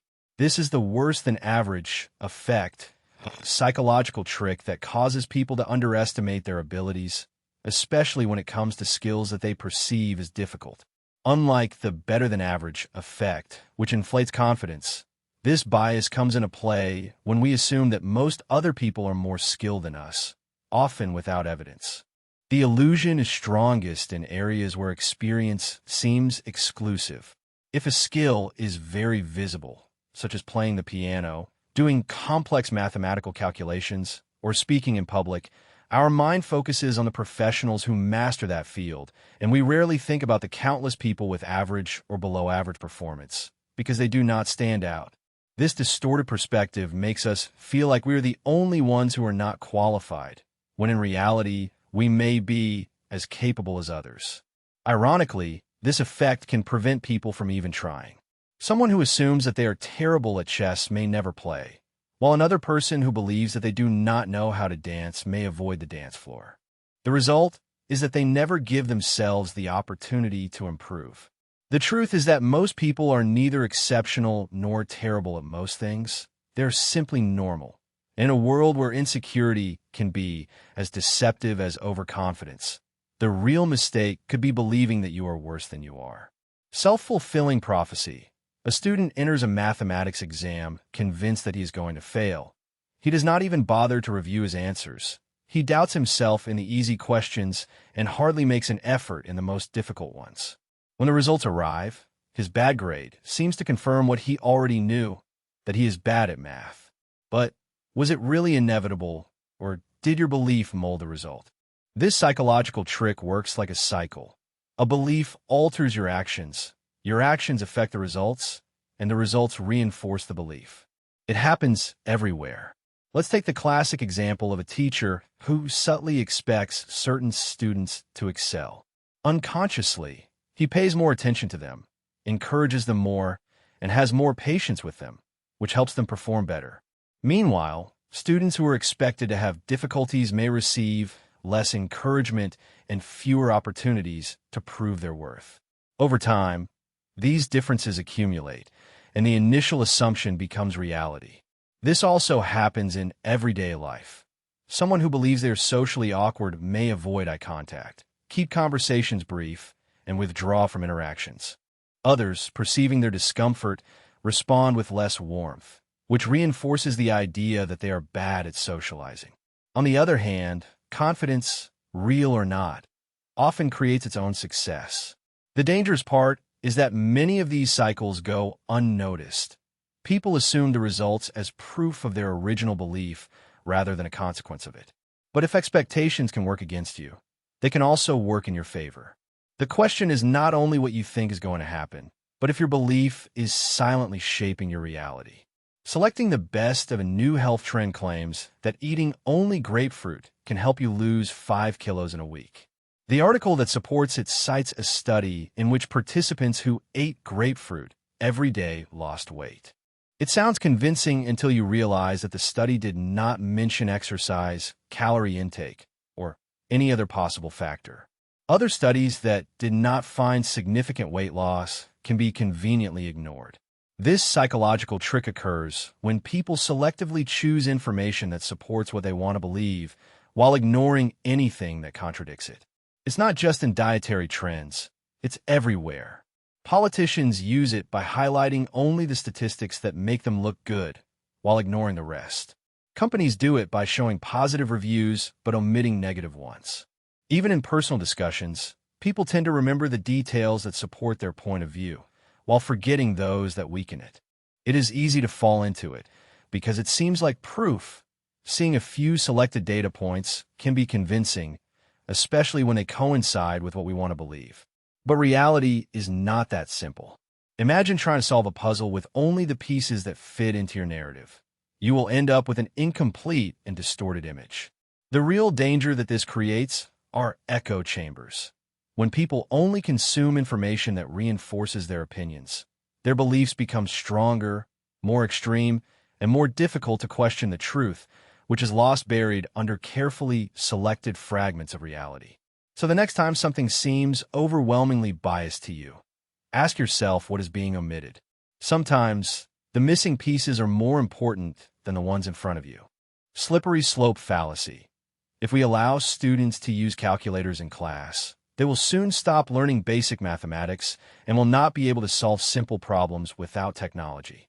Before we realize it, the entire educational system will collapse and no one will know how to do mathematics. They will stop learning basic mathematics and will not be able to solve simple problems without technology. Before we realize it, the entire educational system will collapse and no one will know how to do mathematics. This type of argument may seem dramatic, but it is surprisingly common. It is based on the assumption that a small step in one direction will inevitably lead to a disastrous outcome. In reality, the supposed chain of events is often exaggerated, with no real evidence that one thing leads to the next. It happens in all kinds of debates. The legalization of a certain drug, some will argue that it will lead to a breakdown of the entire society. The change of a school policy, critics may claim that it will ruin education forever. Even in everyday life, people use this reasoning without realizing it. If I skip a workout, I will become lazy, I will stop exercising completely, and my health will deteriorate. In each case, it is based on the assumption that an action will trigger an unstoppable downward spiral, when in reality, there are many intermediate factors. The trick is effective because fear is a powerful motivator. When people imagine the worst scenarios, they're more likely to act cautiously, even if the scenario itself is not realistic. But not all decisions lead you to chaos. Most changes occur in small, controlled steps, and there are always opportunities to adjust on the fly. So the next time someone claims that a small decision will lead to inevitable disaster, take a step back. Instead of asking yourself what would happen if everything went wrong, think about what would happen if nothing went wrong. The future is rarely as fragile as fear makes it seem. Stallman Felici. I think schools should have more funding. Oh, so you want to spend taxpayer money without limit on schools without accountability? That is ludicrous. Notice the problem. The first statement is reasonable, but the response turns it into something extreme, an exaggerated version that is easier to argue against. That is how a common trick in debates works. Instead of addressing the opponent's real argument, it distorts it and turns it into a weaker and more absurd version. It happens in politics, in internet discussions, and even casual conversations. If someone suggests eating less meat for health reasons, another might respond, so you want to ban hamburgers and force everyone to be vegan? If a person says that he supports stricter controls for the purchase of weapons, another could reply, so you want to take away everyone's weapons and leave people defenseless? The goal is to distort an argument to make it easier to dismiss. The trick works because people often react emotionally instead of logically. Instead of taking the time to clarify what has actually been said, they respond to the distorted version. This turns discussions into battles in which the goal is not to understand, but to win. The best way to detect this is to listen carefully. If someone's response seems like an extreme leap from what was originally said, it's worth asking, is that really what you meant? Most of the time, the exaggerated version only exists to be torn down. A real discussion occurs when both parties engage with the real argument, not imaginaries built from straw. Because in the end, it is easy to win against an invented opponent, but that will not bring anyone closer to the truth. Ad hominem fallacy. Your argument is not valid because you are just a college student. You cannot trust what he says about climate change. He is not even a scientist. Notice something. Neither of the two answers actually addresses the argument being made, but goes straight for the person saying it. This is one of the oldest tricks in the book. Attack the messenger instead of the message. It happens everywhere, in politics, in social media debates, even in everyday conversations. If someone points out a flaw in a policy, they may be dismissed for being too young to understand it or too biased to take it seriously. If a scientist presents research that someone does not like, they can say, well, he only does it for the grant. These types of responses are powerful because they divert attention. Instead of debating the idea, the debate focuses on whether the person is worth listening to. Why does this trick work so well? Because it is easy. It takes effort to engage in a debate, think critically, and weigh the evidence. It is much simpler to take a shortcut, attack the person, question their credibility, and move on. But here's the crux of the matter. Bad people can be right, and good people can be wrong. An idea should be judged on its own merits, not on who says it. The next time a debate gets personal, pay attention. Is the argument being addressed, or is the person being attacked? A real discussion is about ideas, not insults, because once the focus shifts to discrediting the speaker, the truth is no longer the priority, but winning, and that is where meaningful conversation dies. Appeal to authority. A famous actor once claimed that a certain vitamin could prevent cancer, and sales of that vitamin skyrocketed overnight. But here the problem is that he was not a doctor or a scientist, nor did he have the remotest qualification in medicine. He was just famous, and that was enough. This is a perfect example of how people get carried away by an argument, not by the evidence, but by who presents it. If an authority figure, whether a celebrity, a CEO, or even someone with a bombastic title, makes a claim, many people automatically assume it must be true. After all, they seem safe, have influence, and seem to know what they are talking about. But authority alone does not equate to accuracy. Of course, listening to experts is usually a good idea. A trained pilot is obviously a more reliable source on aviation than your neighbor. But the danger arises when people rely entirely on status rather than substance. The fact that a Nobel Prize winner makes a claim outside of his field does not mean that it is valid. The fact that a doctor recommends a product does not mean that it is effective. Even experts can be wrong, and sometimes authority figures have hidden interests, whether it is money, fame, or simply being too stubborn to admit a mistake. So the next time someone tries to convince you with a name instead of facts, ask yourself what the real evidence is. Authority can be useful, but it is not a shortcut to the truth, because when people stop questioning and start following blindly, it is not knowledge they are acquiring, but obedience. Appeal to ignorance. In the 1950s, some scientists argued that smoking was not dangerous. Their reasoning was that there was no definitive evidence that cigarettes caused lung cancer. Decades later, overwhelming evidence confirmed the relationship, but by then millions of people had suffered the consequences of an argument based on ignorance. This type of reasoning is everywhere. If there is no evidence that aliens do not exist, then they must be real. If no one has found Bigfoot, that means he is out there, but he is hiding very well. The error of this reasoning is simple. Lack of evidence is not proof of anything. The fact that something has not been refuted does not mean that it is true, and the fact that something has not been proven does not mean that it is false. This fallacy can be used to manipulate people in a dangerous way. A politician could say that there is no evidence that his opponent has not committed a crime. A company could claim that there is no evidence that a product does not work. In both cases, the burden of proof is reversed, forcing people to refute a claim instead of demanding solid evidence to support it in the first place. Real knowledge does not come from filling in the gaps with assumptions, but from recognizing what we do not know and demanding real evidence before accepting something as fact. Because when people rely on ignorance as evidence, they are not discovering the truth, they are simply inventing it. False dichotomy. You're either with us or against us. It sounds dramatic, powerful, as if a clear line was drawn, but what if you support some ideas from both sides? What if there's a middle ground? That is the problem with false dichotomies. They force complex issues to be reduced to black and white options, when in reality, it is usually much more nuanced. This fallacy appears in political debates and even in personal relationships. A father can say to his son, "Either you study medicine or you will end up a failure," ignoring the possibility of countless successful careers beyond medicine. A company may state, "Either you buy our product or you miss out," as if those were the only two options. These arguments create the illusion that there are only two possible options, one good and one bad, when in reality there may be many. The danger of this thinking is that it limits perspective.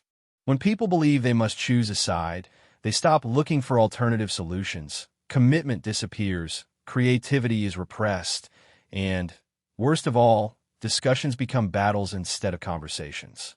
Life is rarely a simple decision between one thing or another. Most of the time, the truth is somewhere in between. The real challenge is not choosing a side, but recognizing that the options presented to us are not always the only ones that exist. The bandwagon effect fallacy. At some point, you have probably seen a long line outside a restaurant and thought that place must be incredible. Perhaps you have even joined the queue assuming that so many people cannot be wrong. But there is the problem. Those people could simply be following the crowd. This is the essence of the bandwagon fallacy. The idea that something must be true, good, or valuable just because many people believe it. It is the logic behind fashions, viral trends, and the reason why, suddenly, everyone loves a movie you had never heard of until yesterday. The more people believe in something, the more convincing it becomes, even if there is little real evidence to support it. History is full of examples of this type of erroneous thinking. In the 17th century, people lost fortunes during the Dutch tulip mania, convinced that the dizzying price of tulip bulbs would never fall. In the early 2000s, millions of investors jumped into the dot-com bubble, sure that all internet companies would succeed, until the crisis proved otherwise. In both cases, the crowd was not proof of the truth, but proof of a massive deception. The bandwagon effect fallacy is not limited to major trends, but infiltrates everyday life. A person may support a political candidate just because everyone else does, without investigating their policies. A student may start wearing a certain brand because it is fashionable without really liking the clothes. A bad idea does not become good just because it is popular, and a good idea does not lose its value just because it is overlooked. Thinking independently is not always easy, especially when the crowd is noisy. But the next time you feel attracted in one direction, just because everyone else does, take a step back. Popularity and truth are not the same, and sometimes the best decisions are those that go against the grain. Post hoc ergo propter hoc. A man puts on his lucky socks to go to a soccer game. His team wins, he puts them on again the following week. Another victory. Soon he is convinced that those socks have magical powers. This type of thinking is the basis of post hoc ergo propter hoc, a Latin phrase that means after this, therefore, because of this. It is the erroneous belief that if an event occurs before another, the first must have caused the second. It is a logical shortcut that our brain loves to take, but that often leads us down the wrong path. Superstitions thrive on this fallacy. A student gets an excellent grade on an exam after using a special pencil, and it now becomes his lucky charm. A friend gets sick after eating sushi and swears never to eat Japanese food again. But correlation is not causation. The exam was probably the result of studying, not the pencil, and the illness could have come from something completely different. This fallacy not only shapes personal beliefs, but has consequences in the real world. In the past, people blamed comets for plagues, thinking that one event must have caused the other. Even today, misleading health claims are spread based on anecdotal evidence. Someone takes a new supplement and feels better, so they assume it must be the reason without considering other factors. The tricky thing is that sometimes cause and effect exist, but assuming it without evidence can lead to false conclusions. Instead of drawing hasty connections, the best approach is to ask yourself, is there real evidence that a cause is B, or am I just seeing a coincidence?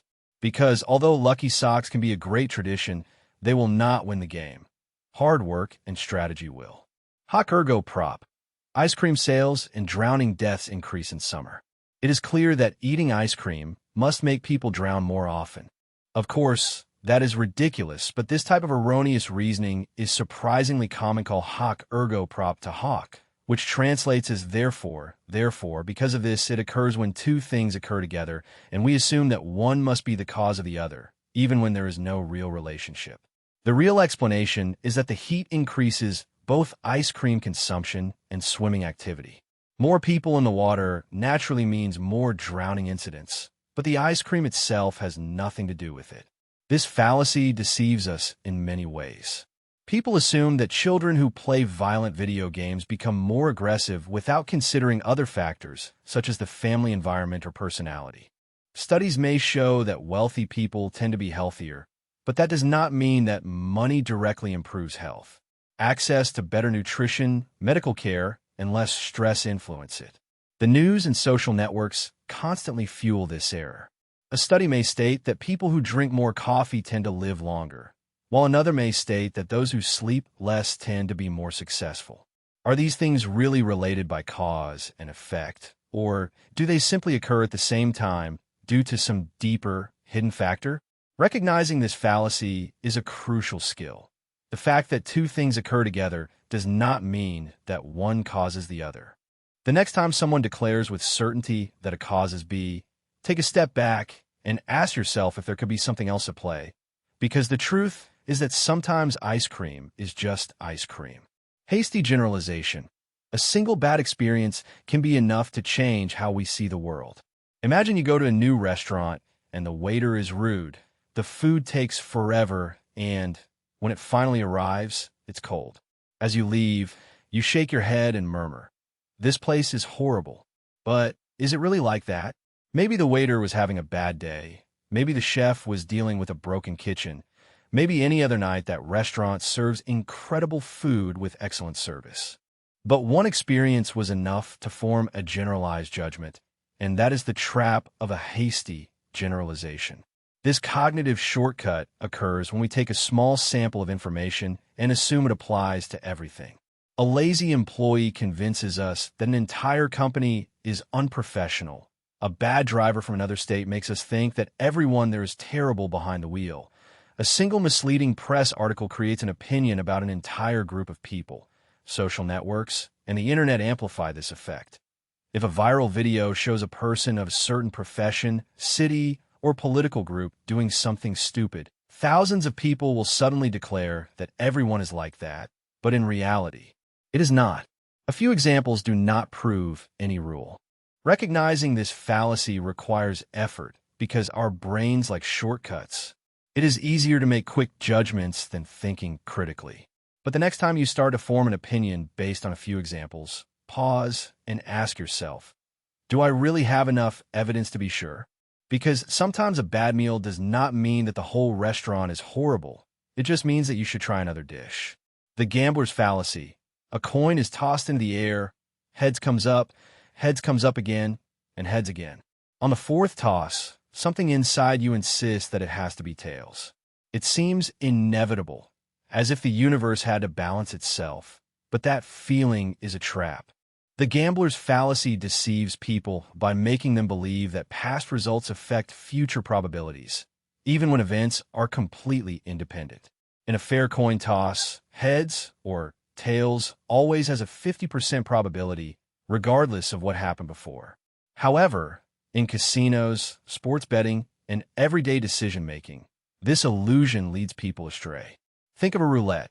A player watches red come up 5 times in a row, and, convinced that black has to come up now, they push all their chips forward only to see the roulette stop on red again. The truth is that the odds have not changed. Each spin is independent of the previous one. The roulette has no memory. This fallacy is not only a problem for gamblers, but it sneaks into everyday life in subtle ways. A student who has been lucky in multiple choice exams begins to doubt his answers, thinking, "I have chosen C 3 times in a row, it can't be C again." A couple who wants to have a child assumes that, after 3 boys, it is inevitable that a girl will come. A job applicant believes that, after countless rejections, the next interview must go well. But chance does not work that way. Probability owes nothing to anyone. The universe does not keep score. Understanding this can save money in the casino, avoid bad decisions, and teach an important lesson. Luck is just that, luck. The best way to win is not to chase patterns that do not exist, but to recognize when the mind is playing tricks and let the coin fall where it may. Regression fallacy. A golfer has the worst game of his life. Every stroke goes wrong. He misses all the putts. Frustrated, he books a class with an instructor. The next time he plays, he does much better. Naturally, he attributes his improvement to the class. But was it really the class, or was he simply experiencing something inevitable? The regression fallacy occurs when people confuse natural fluctuations with meaningful cause and effect relationships. In reality, extreme events, whether unusually bad or unusually good, tend to be followed by more normal ones, simply by chance. A terrible golf game is usually followed by a better one, not because of a quick fix, but because performance naturally balances out over time. This illusion appears everywhere. A parent scolds his son for getting a bad grade, but seeing an improvement on the next exam, assumes that his severity has worked. A coach benches a star player after a bad game, and when he performs better the next time, it seems that the bench has helped him. A company hires a consultant after a terrible quarter, and when profits return to normal, They assume that the consultant is a genius. But in all these cases, it is likely that performance would have returned to the average anyway, whether action was taken or not. Recognizing this fallacy is crucial, as it can lead to wasted effort, attributing credit to those who do not deserve it, and making bad decisions. Not everything needs a cause. Sometimes things simply fluctuate. The real skill is not to react to every up and down, but to know when to step back and let time do its work. The Texas sharpshooter fallacy. A man fires dozens of shots at the side of a barn, then approaches, finds the closest group of bullet holes, and paints a target around it. Now it seems that he is an incredible shooter, when in reality he has only hit the target a posteriori. This is exactly how the Texas sharpshooter fallacy works. Instead of analyzing all the data objectively, people focus only on the patterns that support their conclusions and ignore all else. It is a mental trick that makes the random seem meaningful. Think about conspiracy theories. A few random events line up and someone weaves them into a grand narrative, ignoring all the times they didn't match. Or consider health trends. A study finds that a handful of people in a certain town got sick after eating a particular food, and suddenly that food is blamed as the cause, even though there's no real statistical connection. It even appears in business. A company may boast that its product has increased sales in 5 test markets, but conveniently ignores the 10 markets where sales have fallen. Investors see patterns in stock prices and convince themselves that they have cracked the code, when in reality the market is simply chaotic.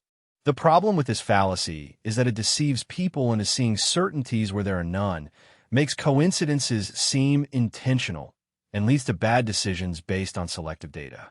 True precision is not about finding patterns a posteriori. It is about testing predictions before they occur. The question is not whether there is a pattern, but whether it truly means something. The black swan fallacy. For centuries, Europeans believed that all swans were white. It was not just a theory, it was considered a fact reinforced by all the swans that had ever been seen. Then, in 1697, Dutch explorers arrived in Australia and found something shocking: black swans. Suddenly, an assumption that seemed unbreakable was shattered instantly. This is the essence of the black swan fallacy, assuming that just because something has never happened, it never will. It is a mistake to think that blindness leads people to rare and unpredictable events simply because they have not experienced them yet. History is full of moments that seemed impossible until they happened. Before 2008, most people believed that the real estate market was stable. Then the financial crisis came. Before September 11th, large-scale terrorist attacks on American soil seemed unthinkable. Before COVID-19, a global pandemic that paralyzed the world economy seemed like a science fiction movie plot.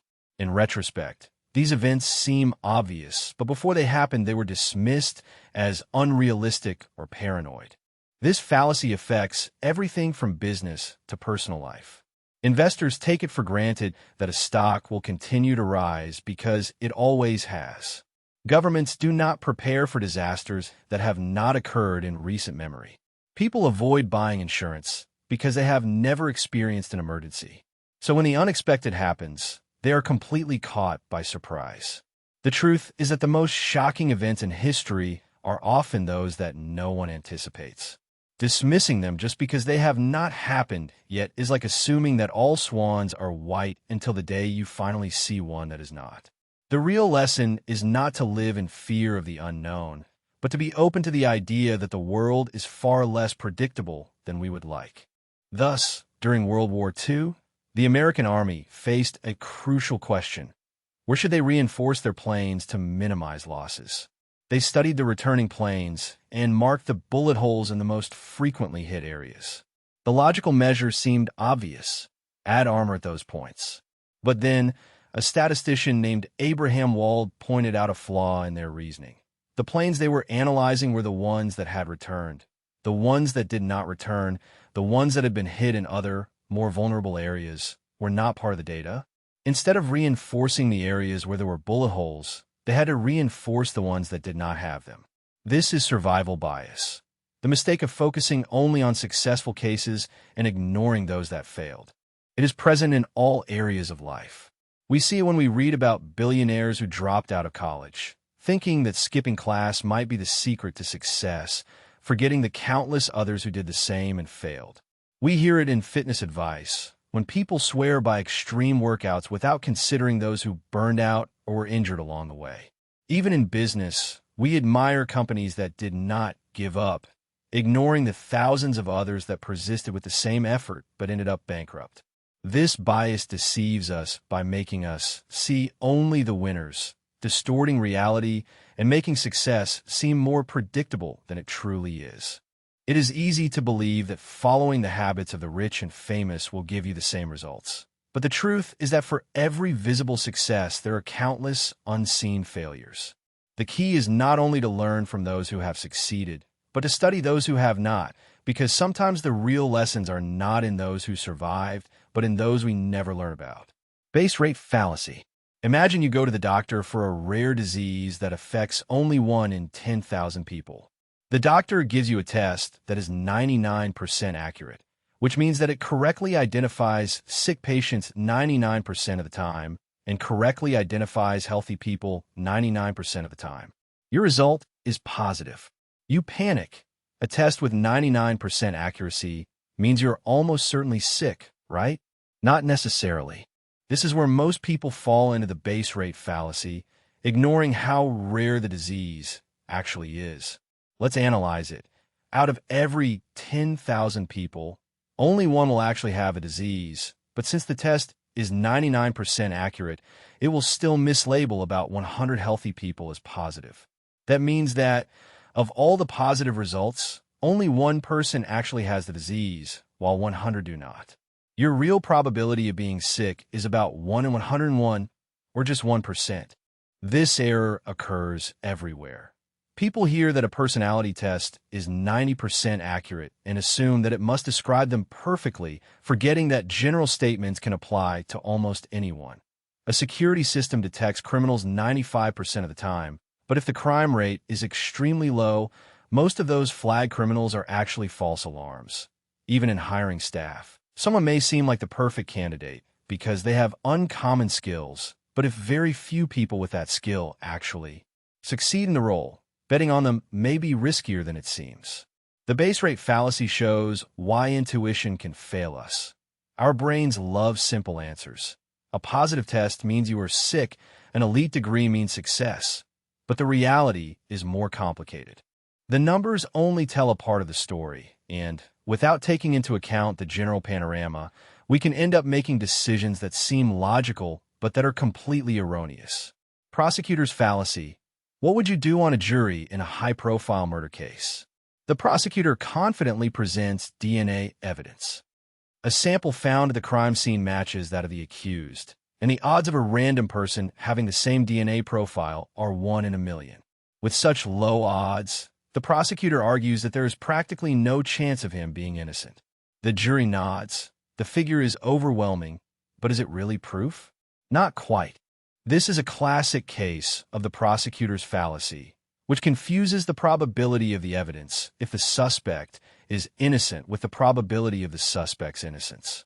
A 1 in a million chance of a random match does not mean there is a 1 in a million chance that the accused is innocent. If the city has 10 million inhabitants, about 10 people would randomly match the DNA. The accused could simply be one of those few unfortunate people. This error is not only committed in courts, but also occurs in security checks, medical tests, and even everyday discussions. A lie detector may have 90% accuracy, but if thousands of innocent people take the test, many will be falsely labeled liars.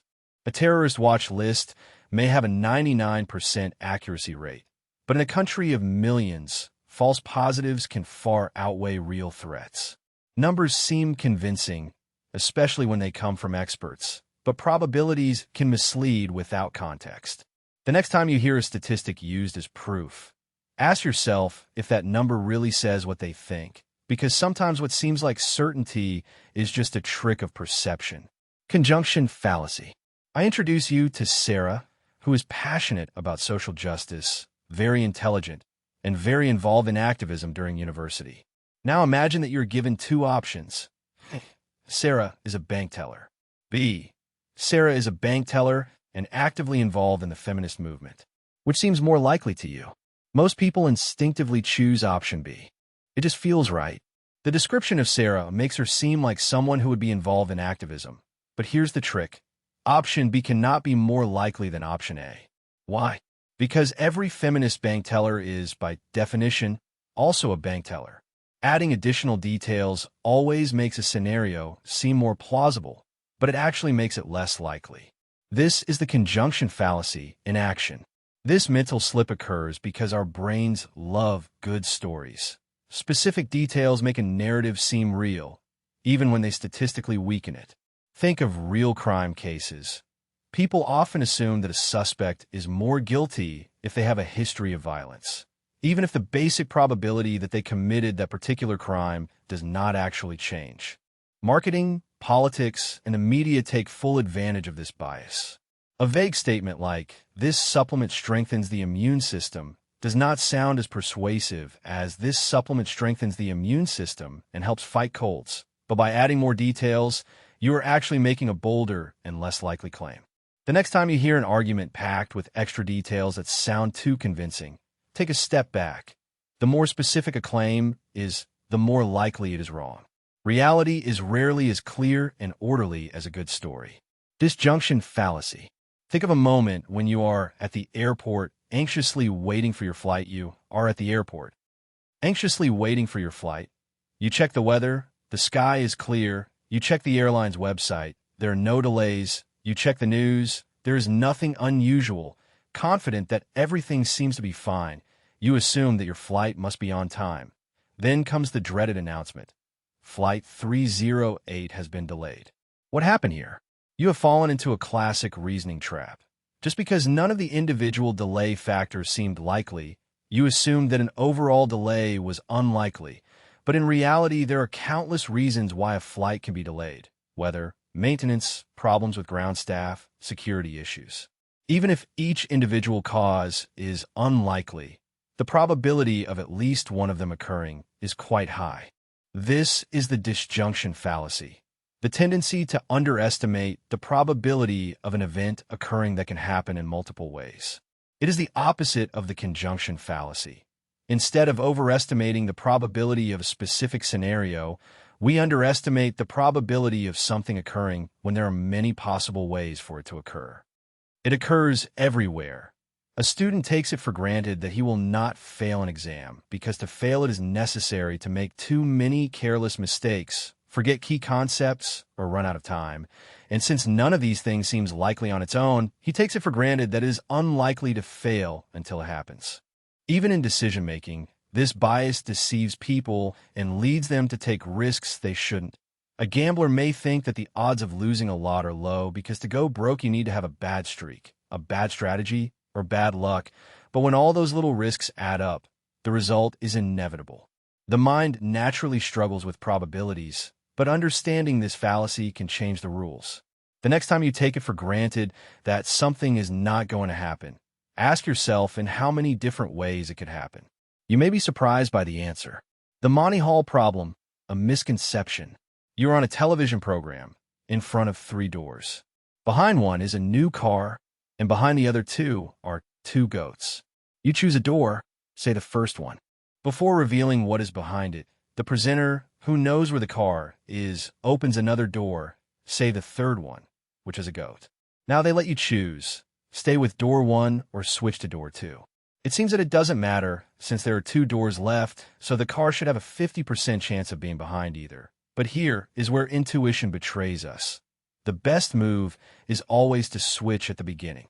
At the beginning, you had 1 chance in 3 of choosing the car, and 2 in 3 of choosing a goat, which has not changed if your first choice was incorrect, which happens 2 out of 3 times.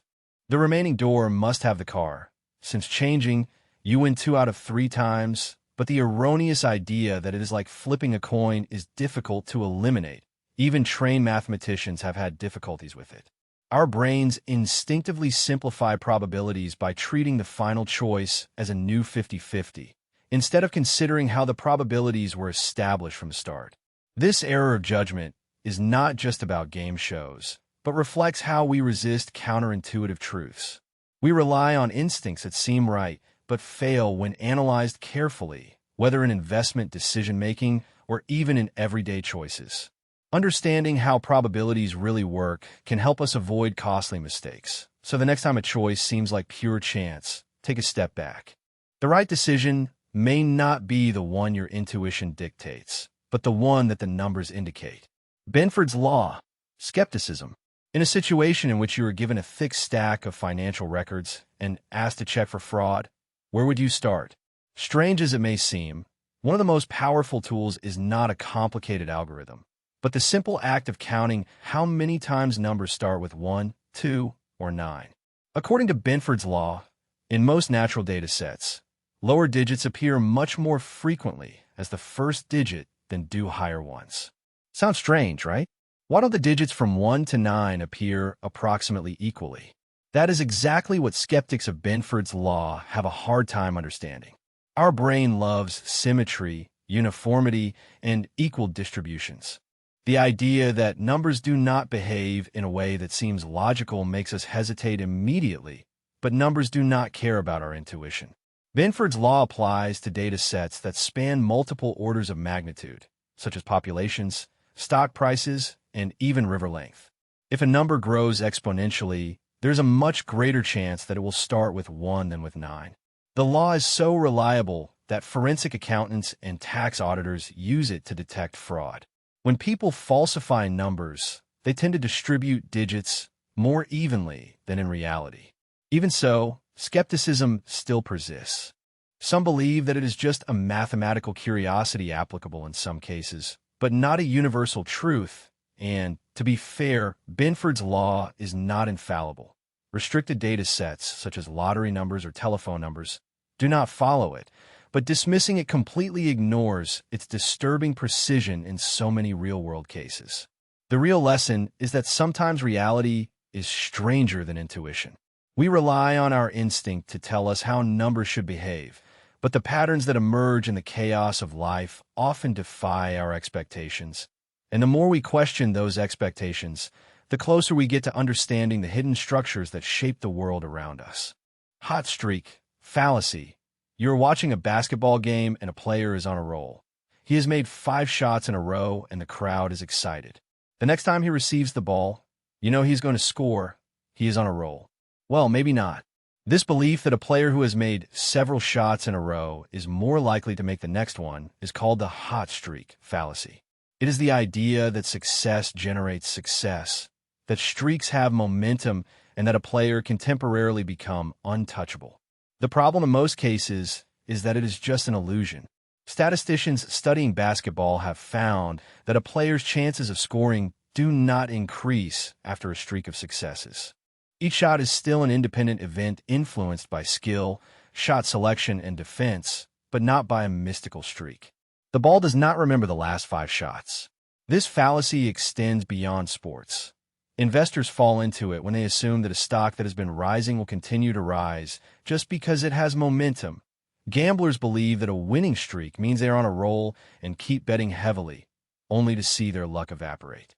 Even in everyday life, people assume that someone who has been repeatedly successful, whether in business, relationships, or creativity, will continue to do so indefinitely. But here is the twist. Although the streak itself is largely an illusion, confidence is very real. A player who believes in his streak may take more risks, feeling invincible. A stock trader who is on a roll may invest more boldly.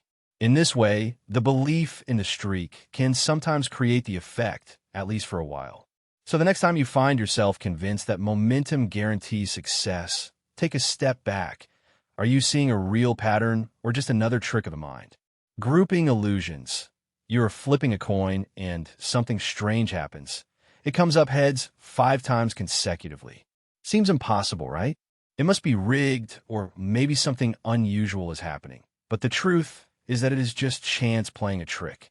This is the clustering illusion, our tendency to see patterns in random data.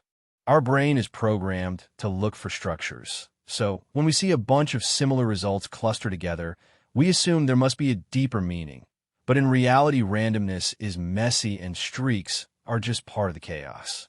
Imagine you're looking at a map of a World War II battlefield showing where bombs fell on London. Some areas were hit repeatedly, while others remained untouched. At that time, people thought that the grouping of the bombs had to mean something, perhaps that the enemy had privileged information or was deliberately targeting certain areas. But subsequent analysis showed that the distribution was completely random. The groupings were not evidence of strategy. They were simply the result of randomness. The same illusion appears in daily life. Players believe that slot machines are about to give a prize after a long losing streak. People think that crime must be increasing if several high-impact incidents occur in a short time. Investors panic when a few bad days in the stock market make a crash seem inevitable. In all these cases, randomness is confused with a significant pattern. So the next time you see a streak, good or bad, stop for a moment. Is it a real trend or just a group of coincidences? Our mind craves order, but the universe often has other plans. The vanity of the players. You sit at the blackjack table grabbing your last pile of chips. You have had a brutal losing streak, but it doesn't matter. You tell yourself that this will be your last bet, that you will leave right after this hand, but then you lose, and leaving it now would mean accepting the loss. So you make another bet, just one more. It is the vanity of the player, the illusion that you will stop betting when you plan to, even while you continue making reckless decisions. People trapped in this mentality believe they will leave right after the next victory, but that victory only attracts them again. Each victory feels like a boost. Each defeat feels like an outstanding issue, and suddenly there is no clear point to stop. Not only players fall into this trap, investors convince themselves that they will sell their shares before the market collapses, until greed convinces them to hold on a little longer. A procrastinator promises to stop browsing social networks after one more video, only to discover that an hour has passed. Even series addicts tell themselves that they will stop watching them after the last episode, but the next cliffhanger keeps them glued to the screen. The problem is that one more never seems like the last one. It always seems that it will be easier to leave it later than now, but the later keeps moving away. So the next time you tell yourself that you're going to stop soon, ask yourself, will you really do it? Or is the promise to leave it just another way to keep you hooked? The law of small numbers. Something strange happens when you flip a coin 5 times, and it comes up heads 4 times. Would you assume that the coin is rigged? Many people would, although 5 throws are not enough to reveal a real pattern. This is the law of small numbers in action, the tendency to draw big conclusions from small samples. People crave patterns even when there is not enough data to justify them. Imagine you open a new restaurant in the city and you hear 2 negative reviews from your friends. You conclude that the place is horrible even though hundreds of other customers may have had great experiences. Or think of an investor who buys shares of company because the price has risen twice in a row, believing it is a safe bet. In reality, short-term fluctuations mean very little, but the brain rushes to see trends where there are none. This fallacy is present in all sports. A player can score 3 winning shots, and suddenly he is hailed as a decisive player despite years of mediocre statistics. In medicine, a handful of people report miraculous results with an unproven treatment, leading others to believe that it must work, even when scientific trials say otherwise. Even in crime news, a sudden increase in incidents can make people believe that their city is becoming more and more dangerous, even if long-term trends show otherwise. The irony is that the law of small numbers makes us feel safer when, in reality, we should be more skeptical. The fewer examples we have, the more cautious we should be, but our mind instinctively does the opposite. The next time you hear an extraordinary claim based on only a few examples, ask yourself, is it a real vision or just a trick of a sample that is too small? Fallacy of regression to the mean. A struggling writer finally manages to write a best-selling novel. Critics hail him as a literary genius. Fans expect his next book to be just as good, and publishers offer him huge advances. But when the next book goes on sale, it is only moderately successful. Suddenly people claim that the writer has lost his touch, But has he really lost it, or was his initial success just an extreme event that had to be followed by something more normal? This is the fallacy of regression to the mean, the erroneous belief that extreme success or failure will continue instead of naturally returning to the mean. It happens in all areas of life. A stock that shoots up one day is usually expected to continue rising, but it usually returns to a more stable level. A struggling athlete who has an incredible game can be hailed as a rising star, only to perform normally in the next game. In reality, neither success nor failure was permanent. It was just a statistical fluctuation. The fallacy deceives people by making them see patterns where there are none. If a student gets a much higher grade than usual on an exam, they may assume that they have suddenly become brilliant until the next exam returns them to their average. A new company that takes off in its first months can erroneously believe that its rapid growth will never slow down. When this happens, they panic thinking they have done something wrong, when in reality they were just returning to normal. Understanding the fallacy of regression to the mean helps us avoid overreacting to temporary ups and downs. Instead of assuming that a single event defines the future, we must take a step back and see the big picture. After all, success and failure are rarely permanent. Most things, over time, return to where they belong. Action bias. Try to imagine yourself scrolling through social networks, and all the entrepreneurs you see are 20-something millionaires. You start to feel that everyone who starts a business is overwhelmingly successful. But is that really the case? Or do you only see the winners, while the countless failures remain invisible? This is selection bias. When the information we see is filtered in a way that distorts our perception of reality, we only hear about those who have succeeded, not those who have struggled for years and failed. The result is that we assume success is easier or more common than it really is. It is everywhere. In history books, we read about great leaders and their brilliant strategies. But what about those who tried similar things and failed? When medical treatments are investigated, studies that show positive results are more likely to be published than those that have no effect, creating the illusion that a drug is more effective than it really is. Even in war, armies reinforced planes based on where they had suffered the most damage until they realized that they were only looking at those who returned. The real weak points of the planes were those that never returned. Selection bias distorts our judgment because it deceives us into believing that we are seeing the whole picture when we are only seeing a selected part. The key to avoiding it is to ask what is missing, because the truth is not only in the story we hear, often in the ones that are never told. Sampling bias. Most people don't realize this, but you're watching a street interview in which people are asked if they trust the government, and the answers are overwhelmingly negative. All the interviewees seem to believe that politicians are corrupt and incompetent. You start to think, wow, everyone must feel the same way. But here's the crux of the matter. The interviewer only approached people who were outside a protest. The sample was never random. So the conclusion is misleading. This is sampling bias in action. The mistake of drawing conclusions from an unrepresentative group. It happens all the time, often without anyone realizing it. The political surveys that only survey landline users, the product reviews based on complaining customers, while satisfied ones stay silent, and even medical studies that focus on one demographic group and ignore others. All of this biases results and offers a distorted picture of reality. A classic example dates back to World War II. The American Army wanted to reinforce bomber planes based on the places where they had more bullet holes. The problem was that they only analyzed the planes that returned. The shot-down ones were not included in the sample, which meant that the real weak points were probably in the areas without bullet holes, where the damage was fatal. Fortunately, the statistician Abraham Wald detected this bias and saved countless lives by suggesting that the areas where the returning planes did not show damage should be reinforced. The danger of sampling bias is that it deceives us into believing that we see the whole picture, when in reality we are seeing a selected version of the truth. The loudest voices, the easiest data to obtain, the most convenient examples. These do not always reflect reality. The next time you hear a statistic or a survey, Ask yourself who has been left out, because sometimes the most important part of the story is the one that is unseen. Observe a bias.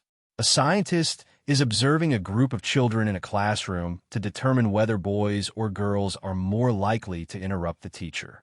She observes carefully and takes notes every time a child speaks out of turn, but without realizing it, she expects the boys to interrupt more, so she pays more attention to their interruptions, while the same behavior from the girls is confused with the background. Her conclusion: the boys are the troublemakers. The reality: her expectations shaped what she saw. This is observer bias, the tendency for our beliefs, expectations, and personal experiences to influence what we perceive. It occurs in science, journalism, police investigations, and even everyday life. A doctor who believes that a patient is exaggerating symptoms may unconsciously dismiss real signs of illness. A boss who believes that an employee is lazy may overlook moments of hard work. A sports referee who expects a team to play dirty may call more fouls against them. One of the most famous examples comes from past medical studies. Researchers used to believe that men and women experienced pain differently when conducting experiments.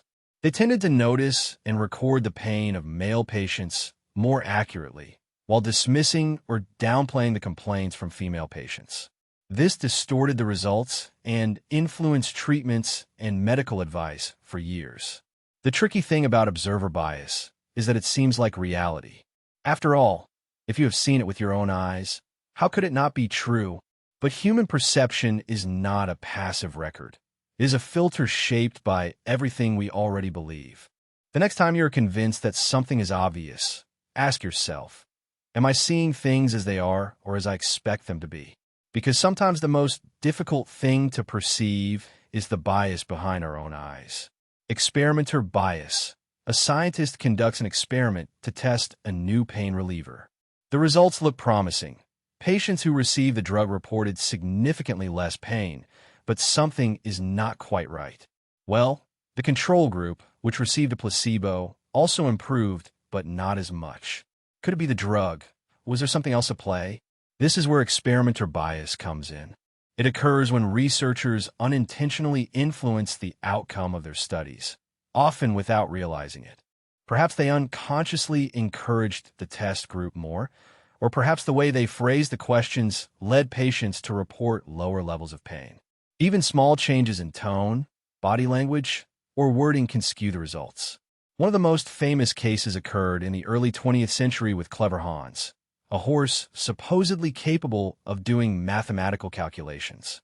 He could tap the correct number of times when presented with a problem, but it was not that Hans understood the numbers, but that he read subtle, unconscious signals from his trainer. When the trainer knew the answer, Hans was right. When he did not know it, the genius horse disappeared. The same effect occurs in scientific research. If a researcher expects a drug to work, they may unintentionally interpret ambiguous data in their favor. If you think a student is gifted, you might offer them more praise and opportunities, reinforcing that belief. It is not fraud. It is simply human nature. That is why double-blind studies are crucial, in which neither the researchers nor the participants know who is part of the test group. These studies help eliminate these biases, ensuring that the results reflect reality and not expectations. The next time you hear about a groundbreaking study, ask yourself if the invisible hand of expectations has been taken into account, because sometimes beliefs influence the results more than the truth. Response bias. A restaurant manager sends a survey to customers to ask if they enjoyed their food. Most of the responses are very positive. The food is great. The service is excellent. We will definitely return. But something is missing. Where are the complaints? This is response bias in action.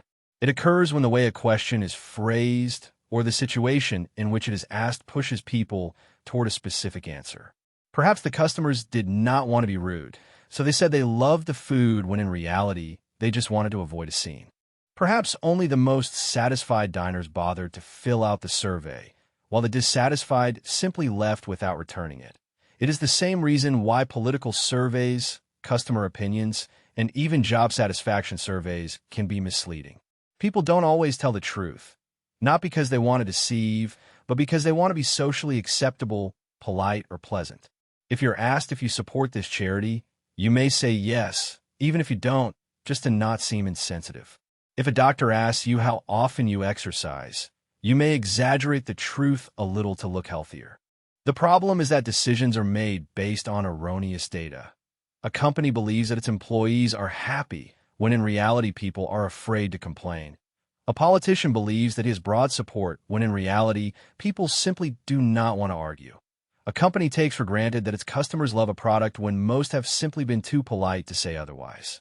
If you really want to understand what people think, don't just rely on the answers. Look at how the questions have been formulated, who has been willing to answer, and who remain silent, because sometimes the most important voices are the ones that are never heard.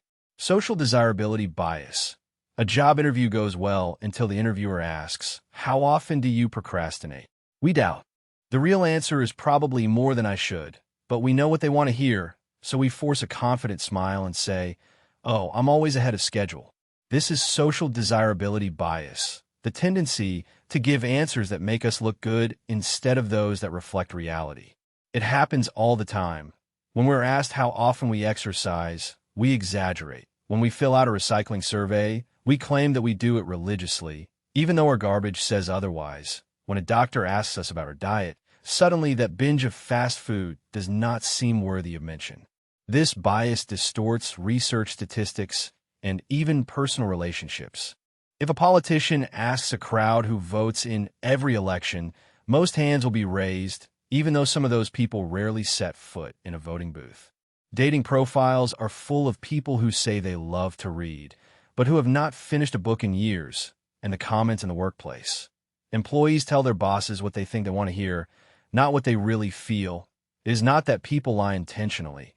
They simply respond in a way that avoids judgment. We all want to be seen as good, responsible, and admirable people, even if the reality is more complicated than that. But here is the problem.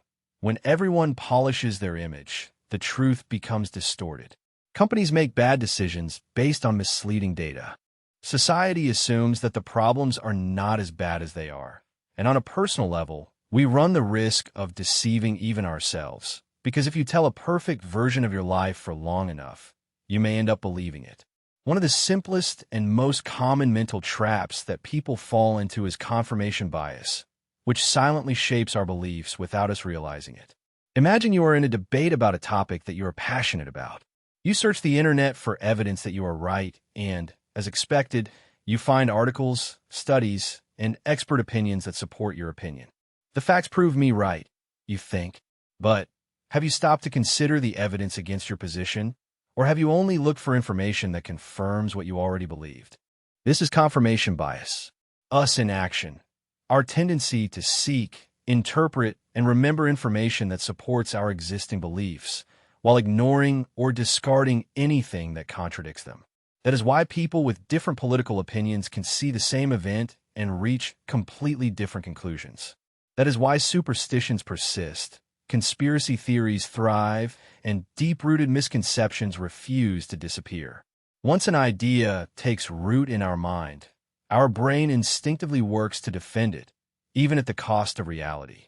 The psychologist Peter Wason demonstrated it in the 1960s with a simple experiment. He gave people a numerical sequence and asked them to determine the rule that governed it. Instead of testing various possibilities, most people only looked for evidence that confirmed their initial assumption, without stopping to question their assumptions. This same error occurs everywhere, from scientific research to judicial decisions, through everyday discussions with friends. What makes confirmation bias so dangerous is that it seems like rational thought. It deceives us into believing that we are objective, when in reality, we are only reinforcing our own mental echo chamber. The only way to free ourselves is to do something uncomfortable. Actively seek opposing points of view, question our own assumptions, and remain open to the idea that we might be wrong.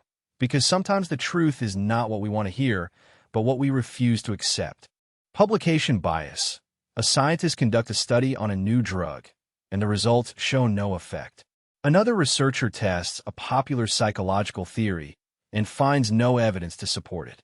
A third scientist conducts a trial on a promising therapy and finds that it does not work as expected. What happens to these studies? In most cases, they disappear. This is the hidden flaw in scientific research.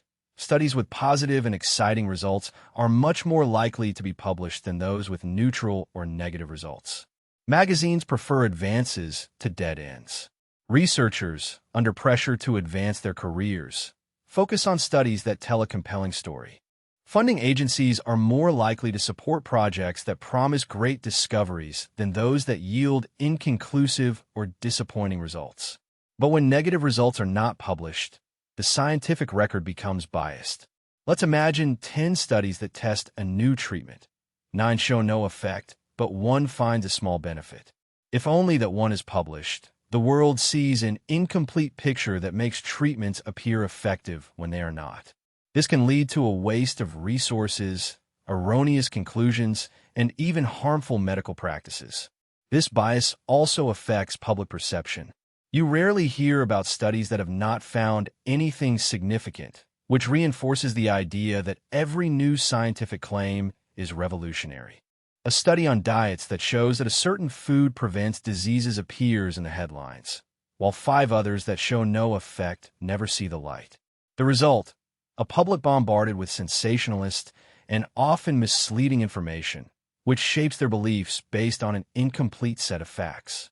The true progress in science does not consist only of discovering what works, but also in understanding what is not. The missing data, the studies that did not confirm expectations, and failures contain valuable lessons. Without them, we do not see reality. We only see the highlights. Selection effect. Imagine that you are fishing in a vast ocean, trying to determine what kind of fish live there. Every time you cast the net, you only catch large and colorful fish, while the smaller and less visible ones escape.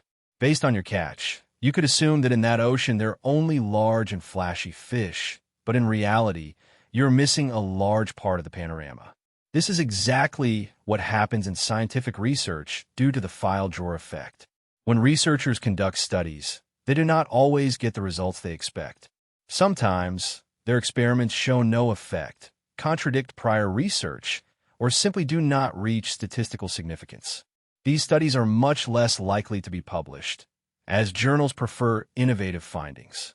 The problem is that, when only successful studies reach the public, we end up with a misleading and incomplete view of reality. Imagine a team of psychologists that evaluates whether a new teaching method improves the performance of the students. They conduct 10 different studies. One of them shows a small improvement, while the other 9 show no difference. The study with positive results is published, while the others are discreetly set aside. If you only read that published article, you would think that the teaching method is effective, when in reality the research suggests the opposite. This effect is especially dangerous in medicine, where treatments may seem more effective than they really are because failed studies remain hidden. It also feeds trends in business technology and even in self-help, where a single promising study can launch an entire industry, while contradictory evidence remains hidden. The next time you hear about a new proven theory, ask yourself how many studies remain hidden, because sometimes the truth is not in the research that we read, but in the research that never left the drawer. A scientist wants to demonstrate that eating blueberries makes people run faster. She conducts an experiment with 100 people and finds no significant difference. But instead of stopping there, she begins to divide the data in different ways. Maybe blueberries work better for people under 30 years old. Maybe only for those who eat them in the morning. Maybe only for people with blue eyes. She keeps analyzing until she finally finds something. A small statistical relationship between blueberry consumption and sprint speed in left-handed people. Success, or is this the problem of manipulating data until they produce a significant result in scientific research? Statistical significance is often measured by something called a p-value. If the p-value is below a certain threshold, usually 0.05, the result is considered significant. But here's the trick. If you test enough different possibilities, in the end, by chance something will appear that seems significant. It's like rolling a die over and over, and then only reporting the times a 6 has come up. The worst thing is that the results still seem scientific, are published in journals, are disseminated in the media, and are spread as fact. Blueberries improve sports performance, the headlines shout, but in reality, it was only a statistical coincidence, a number that seems impressive but means nothing. And since people only see the studies that have worked thanks to publication bias, they never realize how many others found nothing. This does not only happen in studies on nutrition, but in all areas, from medicine to psychology and economics, and the consequences can be serious. It leads to misleading health advice, ineffective treatments, and waste of resources. Real science is not about finding exciting results, but about finding the truth, even when the truth is boring, and sometimes the most important finding is that there is nothing to find. Sunk cost fallacy. You have already waited 45 minutes for your food in a restaurant, the service is terrible, and you are hungry. You could leave and eat something faster somewhere else, but then you think, I have already waited so long, what a waste if I leave now. So you stay, even if that means another 30 minutes of suffering. This is the sunk cost fallacy in action. The tendency to cling to something, whether it is a bad meal, a failing business, or a toxic relationship, just because you have already invested time, money, or effort in it. The rational option would be to ask yourself what is best for you at that moment. But instead, people get stuck thinking that they cannot leave it now or that everything they have spent will have been wasted. This happens in all areas of life. Players keep playing after losing a lot, convinced that if they stop now, all their losses will have been in vain. Investors cling to bankrupt stocks, hoping to recover what they have lost. Even governments fall into the trap by investing billions in projects doomed to failure, simply because they have already spent billions before. The truth is that those past investments have already been lost. Whether you continue to suffer for them or you walk away from them, that time, money, or energy is not going to return. What matters is whether it makes sense to continue now. If a movie is boring after 30 minutes, leaving does not mean losing that time. It means saving yourself from losing another hour. Breaking free from the sunk cost fallacy is not easy. It means letting go of what you want to happen and focusing on what really makes sense. But once you do, decisions become clearer. Sometimes the best decision is not to move forward, but to cut losses and move on. Version with losses, you are in an auction, holding your paddle tightly, with your heart racing. The bid for an elegant dinner is at $100, but you've already invested time and emotion. You raise your hand, $120, someone outbids you. You raise again, and before you realize it, you have bid $250, much more than the dinner is worth. But stopping now would mean accepting a loss, and that feels worse than overpaying. This tendency to invest more money, time, or effort in something just because you have already invested in it is a trap that people fall into all the time. A movie halfway through and you don't like it, but you stay because you've already watched an hour. A business that is going badly and you keep investing money in it, convinced that leaving it would mean wasting what you have already spent. A bad relationship and you cling, thinking about the years you have invested, even when you are unhappy. It is easy to see why this happens. Our brain treats past investment as a justification to continue, even when the smartest option would be to cut losses. The rational decision would be to ask myself what is best for me in the future, instead of thinking that I cannot waste what I have already invested. But in reality, the past is gone. It cannot be recovered. The best way to escape this mentality is to recognize that the resources you have already spent, time, money, effort, are lost. The real question is, would I still make this decision if I had not invested in it already? Fallacy of planning. You tell yourself that this time will be different.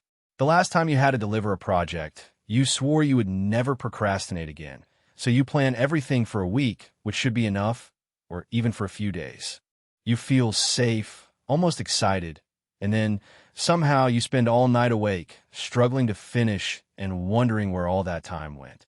People are very bad at predicting how long it will take us to do something, whether it's writing an essay, renovating a kitchen, or finishing a major project at work. We almost always assume that everything will go well and that we will finish faster than we actually do. The result: missed deadlines, last-minute stress, and the feeling of, how have I let this happen again? It's not something that only happens to people, but on a large scale. The Sydney Opera House was supposed to take 4 years to build and took 14. The original budget for the Boston excavation was $28 billion and ended up costing 10 times more. Even the most experienced experts fall into the same trap. We underestimate the obstacles, assume the best case, and forget to take into account delays, errors, or unexpected setbacks. Why does this happen? In part, because our brain loves a clean, optimistic version of the future. We imagine the perfect execution of a plan in which we work efficiently, nothing distracts us, and everything goes well. But reality is not perfect. Unexpected problems always arise, but we rarely take them into account. The best way to overcome this illusion is to ask yourself, if someone else were doing this, how long would you realistically expect it to take? Or better yet, look at how long similar tasks have taken you in the past. You will probably realize that your quick project may not be so quick after all, and knowing it may be the only way to finish something on time. Procrastination bias. You sit at your desk ready to start that important task, but first you take a quick look at your phone, just a few minutes, and suddenly an hour has passed, and you tell yourself that you will start again tomorrow. But when tomorrow comes, the cycle repeats. We convince ourselves that later will be a better time to start. We imagine that our future self will be more motivated, more focused, and free of distractions. But that future self, with the same habits, the same tendencies, and the same desire to postpone things. The real trick of this bias is that we don't recognize it as procrastination. We rationalize it. Tomorrow I will be in a better mental state. First I have to investigate more. I will work better under pressure anyway. But these are just stories we tell ourselves to justify avoiding discomfort. Our brains are programmed to prioritize short-term rewards, such as watching a video, answering a message, or eating a snack, over long-term benefits that require effort. That's why death seems to surprise us, even though they have always been there. That's why people delay saving for retirement, postpone exercising, or wait until panic takes over to finally start that project. We assume that there will be plenty of time later, and suddenly there isn't. Breaking free from this trap is not about finding the perfect moment, but about recognizing that no future moment will be easier than the present. The trick is to start small. 5 minutes of effort is better than waiting for the mythical right moment, because in the end, the only thing standing between you and progress is the illusion that your future self will somehow be different from who you are today. Statu quo bias. You've been using the same phone for years, the battery runs out quickly, the screen is broken, and the camera takes blurry photos. A new model full of improvements has just come out. You could change it, but something is holding you back. Your current phone still works, so why bother? That hesitation is not just laziness. It is a deeply rooted tendency to cling to what is familiar to us, even when we have a better option right in front of us.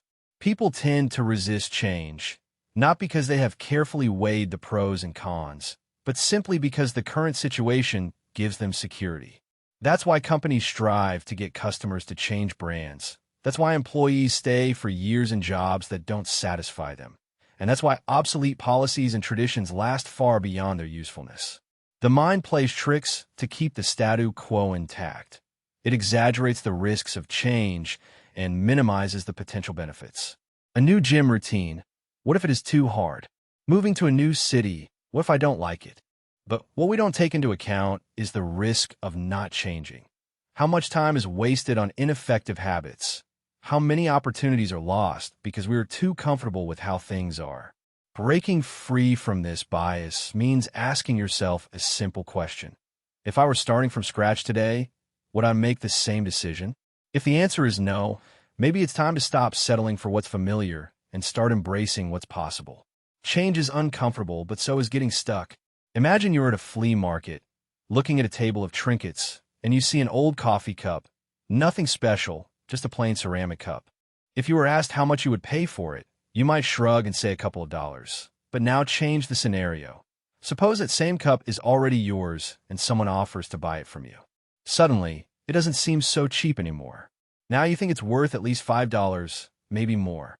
This change of perception is not about the real value of the cup, but about ownership. The moment we own something, we assign it a higher value than if it belonged to someone else.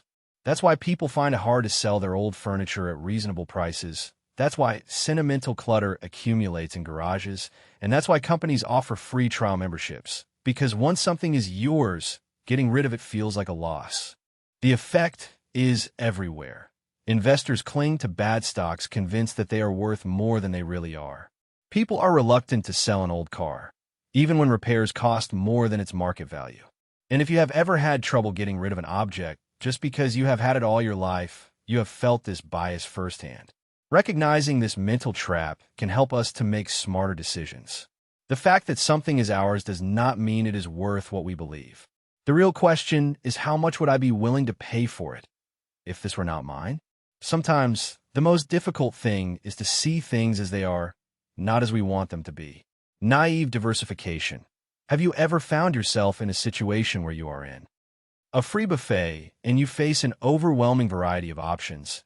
You instinctively take a little of everything. A little pasta, sushi, fried chicken, a spoonful of mashed potatoes, and maybe even a random dish that you have never tried before. You're not sure if everything will taste good together, but at least you will not miss out, right?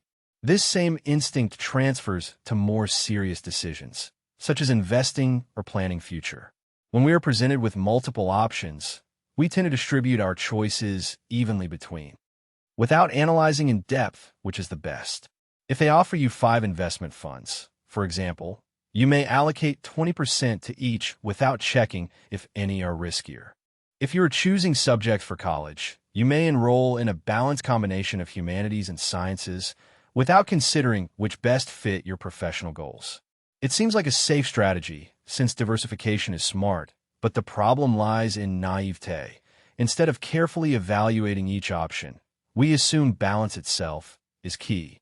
In reality, this can lead to bad decisions, such as investing too much in risky stocks just because they were part of the selection, or filling your schedule with unnecessary obligations just because you did not want to favor one over another. The next time you find yourself distributing your options evenly without much thought, take a step back. Are you really diversifying intelligently, or are you just trying to feel like you're making a well-balanced decision? Sometimes, less is more, but only if chosen wisely. Consider this for a moment. Someone offers you an option. Take $50 guaranteed right now, or flip a coin. If it comes up heads, you get $100. If it comes up tails, you get nothing. Most people take the safe $50, although mathematically both options have the same value. Why? Because losing feels worse than winning does. This tendency to prefer certainty over potential gain, even when the risk is reasonable, is the basis of how people make decisions. That is why many hesitate to invest in the stock market, create a new company, or even try a new restaurant. The possibility of losing is more important in our minds than the possibility of winning. Risk aversion is not always irrational. It could be a useful survival instinct. The first humans who took unnecessary risks were less likely to pass on their genes. But in today's world, this instinct often holds us back. A student may stay in easy classes instead of challenging themselves for fear of a low grade. A professional may reject an opportunity that could change their career because it is outside their comfort zone. Even in social situations, people avoid speaking for fear of ridicule, even when the potential rewards, connections, opportunities, and personal growth are much greater. But the ironic thing is that avoiding risks may be the riskiest option of all. Playing it safe can lead to stagnation, missed opportunities, and regret. The next time you hesitate because something could go wrong, ask yourself what the real danger is. Sometimes, the greatest loss is not taking a risk, but never taking it. If you like risk, you have arrived at your last $100 in a casino. You could leave with what little you have left, or bet all on one last play. Logic says you should keep the money, but something inside pushes you to risk it all. Why? Because when people feel they are losing, they not only become cautious, but sometimes do the opposite. They take even greater risks to try and get it all back. Risk-seeking behavior is more common when people face losses. A gambler who has lost a lot keeps betting recklessly, convinced that they can turn the situation around. An investor whose shares have plummeted refuses to sell and instead doubles down. A student who has procrastinated all semester suddenly takes the risk of studying all night instead of following a consistent plan. The psychology behind this is simple. Losses hurt, and the more we lose, the more desperate we are to erase damage. But here is the problem. This mentality often makes things even worse. The gambler loses everything, the investor sinks further, and the student burns out before the exam begins. While risk can sometimes lead to success, chasing losses rarely ends well. That is not to say that taking risks is always bad. Some of the greatest achievements in history occurred because people ignored the safe path. But there is a difference between a calculated risk and a desperate one. The key is not to avoid risk completely, but to know when you're taking a bold step forward and when you're simply flailing around hoping for a miracle. Let us frame the risk. Imagine that you are in a situation in which your doctor tells you about a new surgery. There is a 90% chance of survival. Sound good, right? But what if they told you that there is a 10% chance of death? It is much scarier, even though both statements mean exactly the same thing. This is the power of how risk is framed. The way information is presented, whether gains or losses are emphasized, completely changes our reaction. People feel more comfortable with risk when presented in a positive way. A politician who boasts of a plan that will save 80% of jobs sounds reassuring. But if he admitted it would cost 20%, the reaction would be much more negative. The same numbers, but with a different emotional impact. Marketing professionals, politicians, and even scientists constantly use this trick. A product advertised with 95% effectiveness sounds more attractive than one with a 5% failure rate. A financial advisor who recommends an investment with an 80% chance of profit will have more clients than if he warns of a 20% chance of loss. It is not deception, it is psychology, but this bias can be counterproductive. A person who avoids an option only because it is presented negatively can miss a great opportunity. Someone who accepts a risk only because it sounds positive could underestimate the possible disadvantages. The real trick is not only to recognize how information is presented, but to learn to reframe it yourself. The next time you hear a statistic, ask yourself, would I feel the same if it were expressed differently? Because often the way a risk is presented matters more than the risk itself. Perspective theory. Imagine you're planning a weekend getaway to a picturesque retreat in the countryside. You have two options.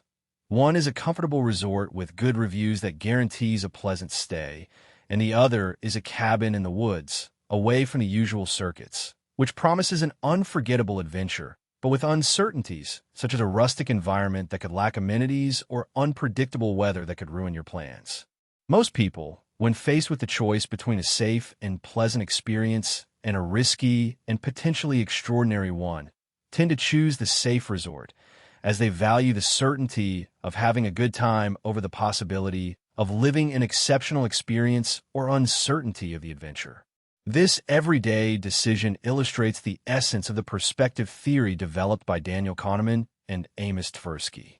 This theory reveals that our choices are more influenced by how options are presented, in terms of gains or losses, than by the actual results. In our getaway example, the resort represents a clear gain, a guaranteed positive experience. In contrast, the cabin, despite its potential for an extraordinary getaway, carries the risk of disappointment or discomfort, which our mind values much more the potential for loss in this case. The loss of a comfortable and predictable experience often pushes us towards risk aversion when faced with gains. However, when faced with the prospect of sure loss, our behavior can take a turn. Imagine, instead, that you are forced to cancel your weekend plans, which would undoubtedly ruin your mood. Now you're offered the option between a guaranteed cancellation, a sure loss of relaxation, and taking a risk with the cabin off the beaten path. Suddenly, the uncertain option becomes more attractive because it offers the possibility of avoiding the guaranteed loss of your precious getaway.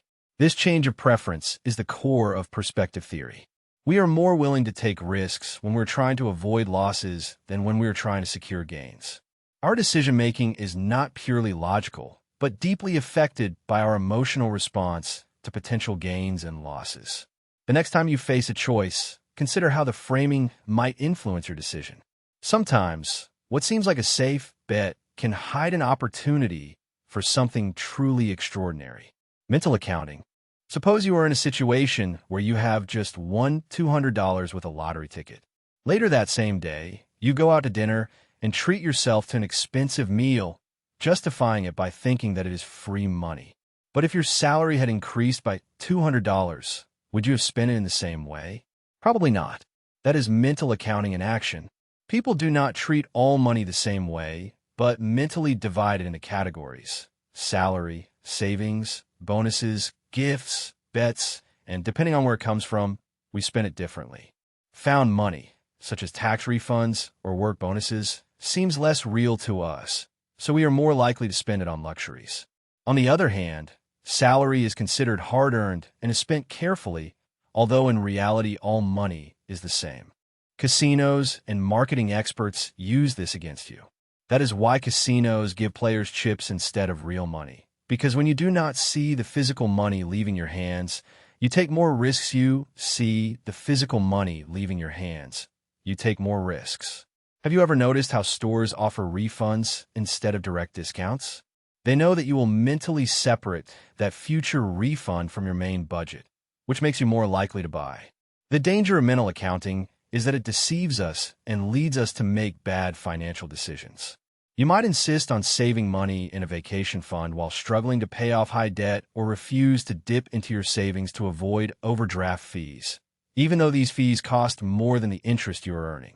The key is to take a step back and ask yourself, if this were just a part of your total assets, would you still be making this decision? Because at the end of the day, money does not care what category you put it in, but your future self definitely does. Satisfying your needs. You need a new laptop, you do some research, compare specifications, read reviews, and 2 hours later, you drown in options.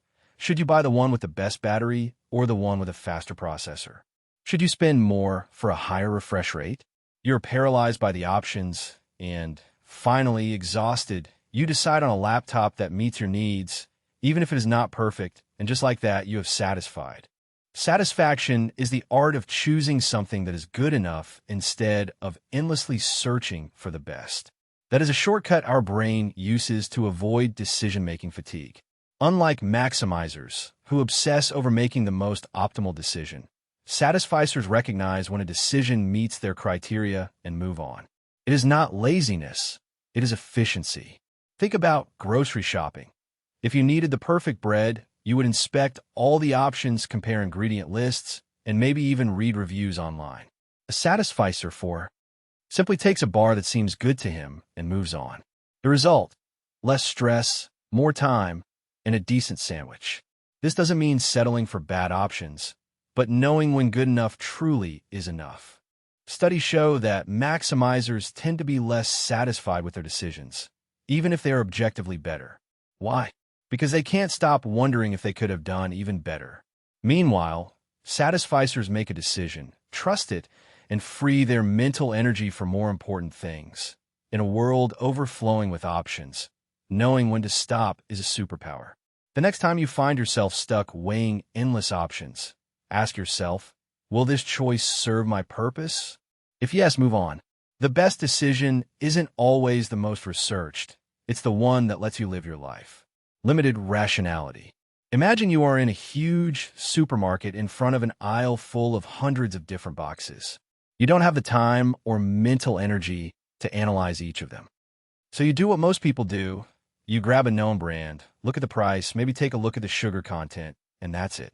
It seems like a logical decision, but in reality, you have barely scratched the surface of all possible options. This is how people make decisions in the real world, through shortcuts, simplifications, and mental limits. The idea that humans make perfectly rational decisions is a myth. Instead, our decisions are limited by available time, information, and our mental capacity. This is called limited rationality. Think about job searching. In a perfect world, you would research all companies, analyze their long-term potential, compare salaries, and even investigate company culture before applying, but nobody does that. Instead, you apply for positions that seem good enough based on quick judgments, perhaps the name of a well-known company, a decent position, or a friend's recommendation. You make the best decision you can, given the time and effort that you're willing to invest. Limited rationality explains why we rely on hunches, rules of thumb, and mental shortcuts instead of exhaustively analyzing each decision. It's not a defect, but a survival mechanism. If we try to make every decision perfectly, we would never do anything. The real trick is not eliminating these limitations, but knowing when they help and when they hurt. Sometimes quick decisions are enough, but other times, especially when it comes to life-changing decisions, it's worth taking a step back and asking yourself, am I deciding based on convenience or real logic? Because, although we can never be perfectly rational, we can be strategically irrational. Take heuristics. You are in the supermarket trying to choose between two coffee brands. One has minimalist, elegant packaging and a label that says premium blend. The other comes in a simple bag, without flashy branding.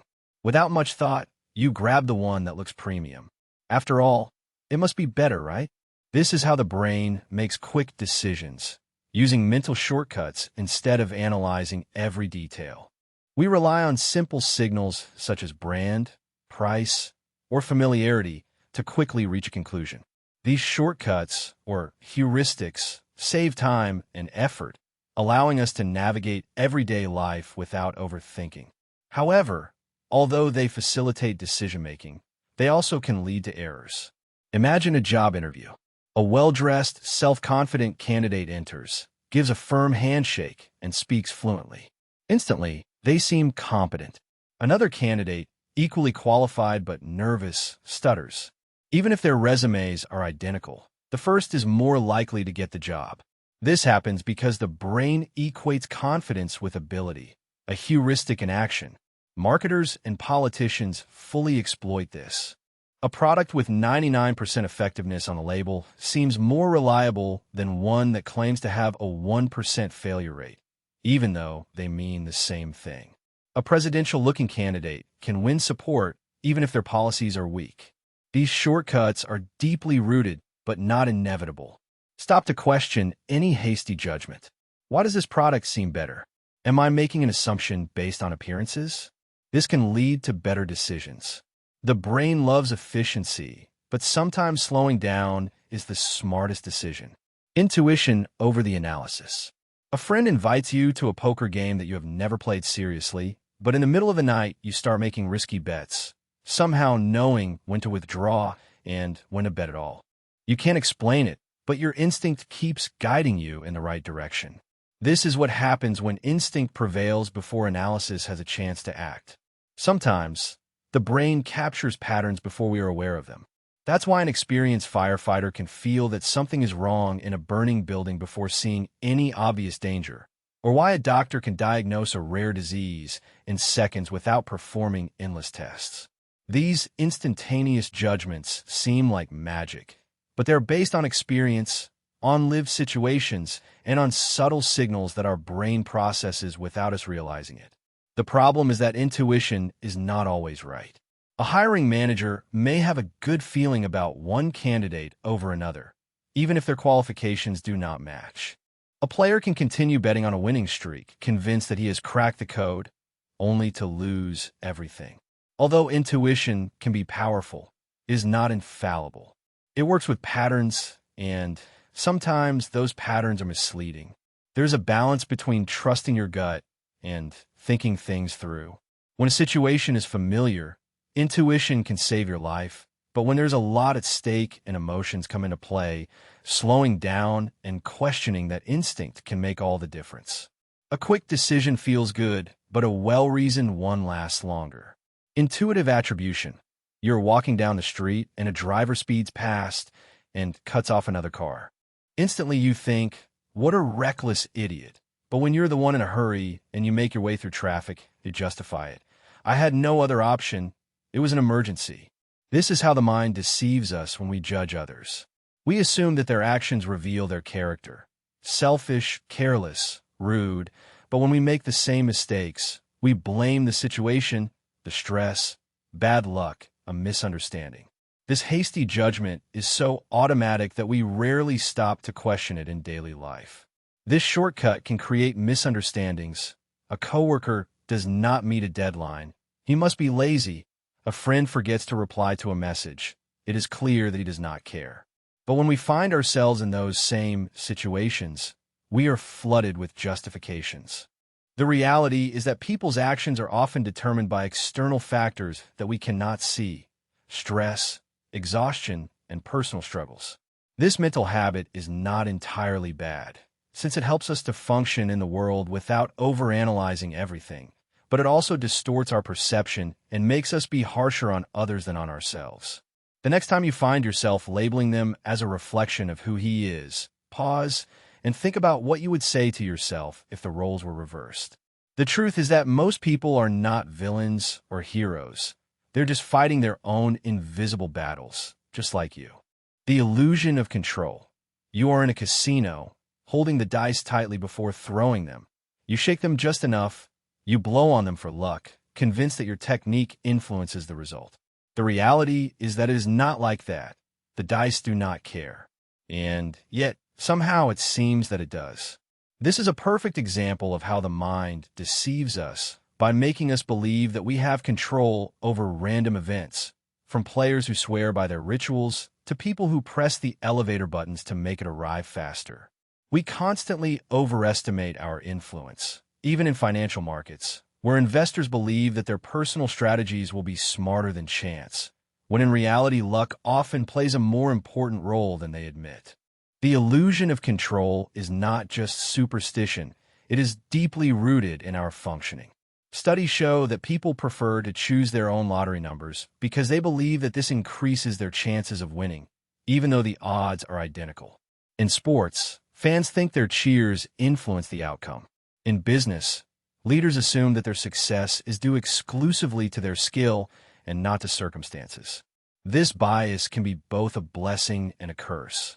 On the one hand, it gives people confidence, pushing them to take risks and persevere. On the other hand, it can lead to overconfidence, to believing that results can be controlled that are actually beyond our reach. This is how traders lose fortunes, gamblers keep betting, and people stay in bad situations thinking they can fix them.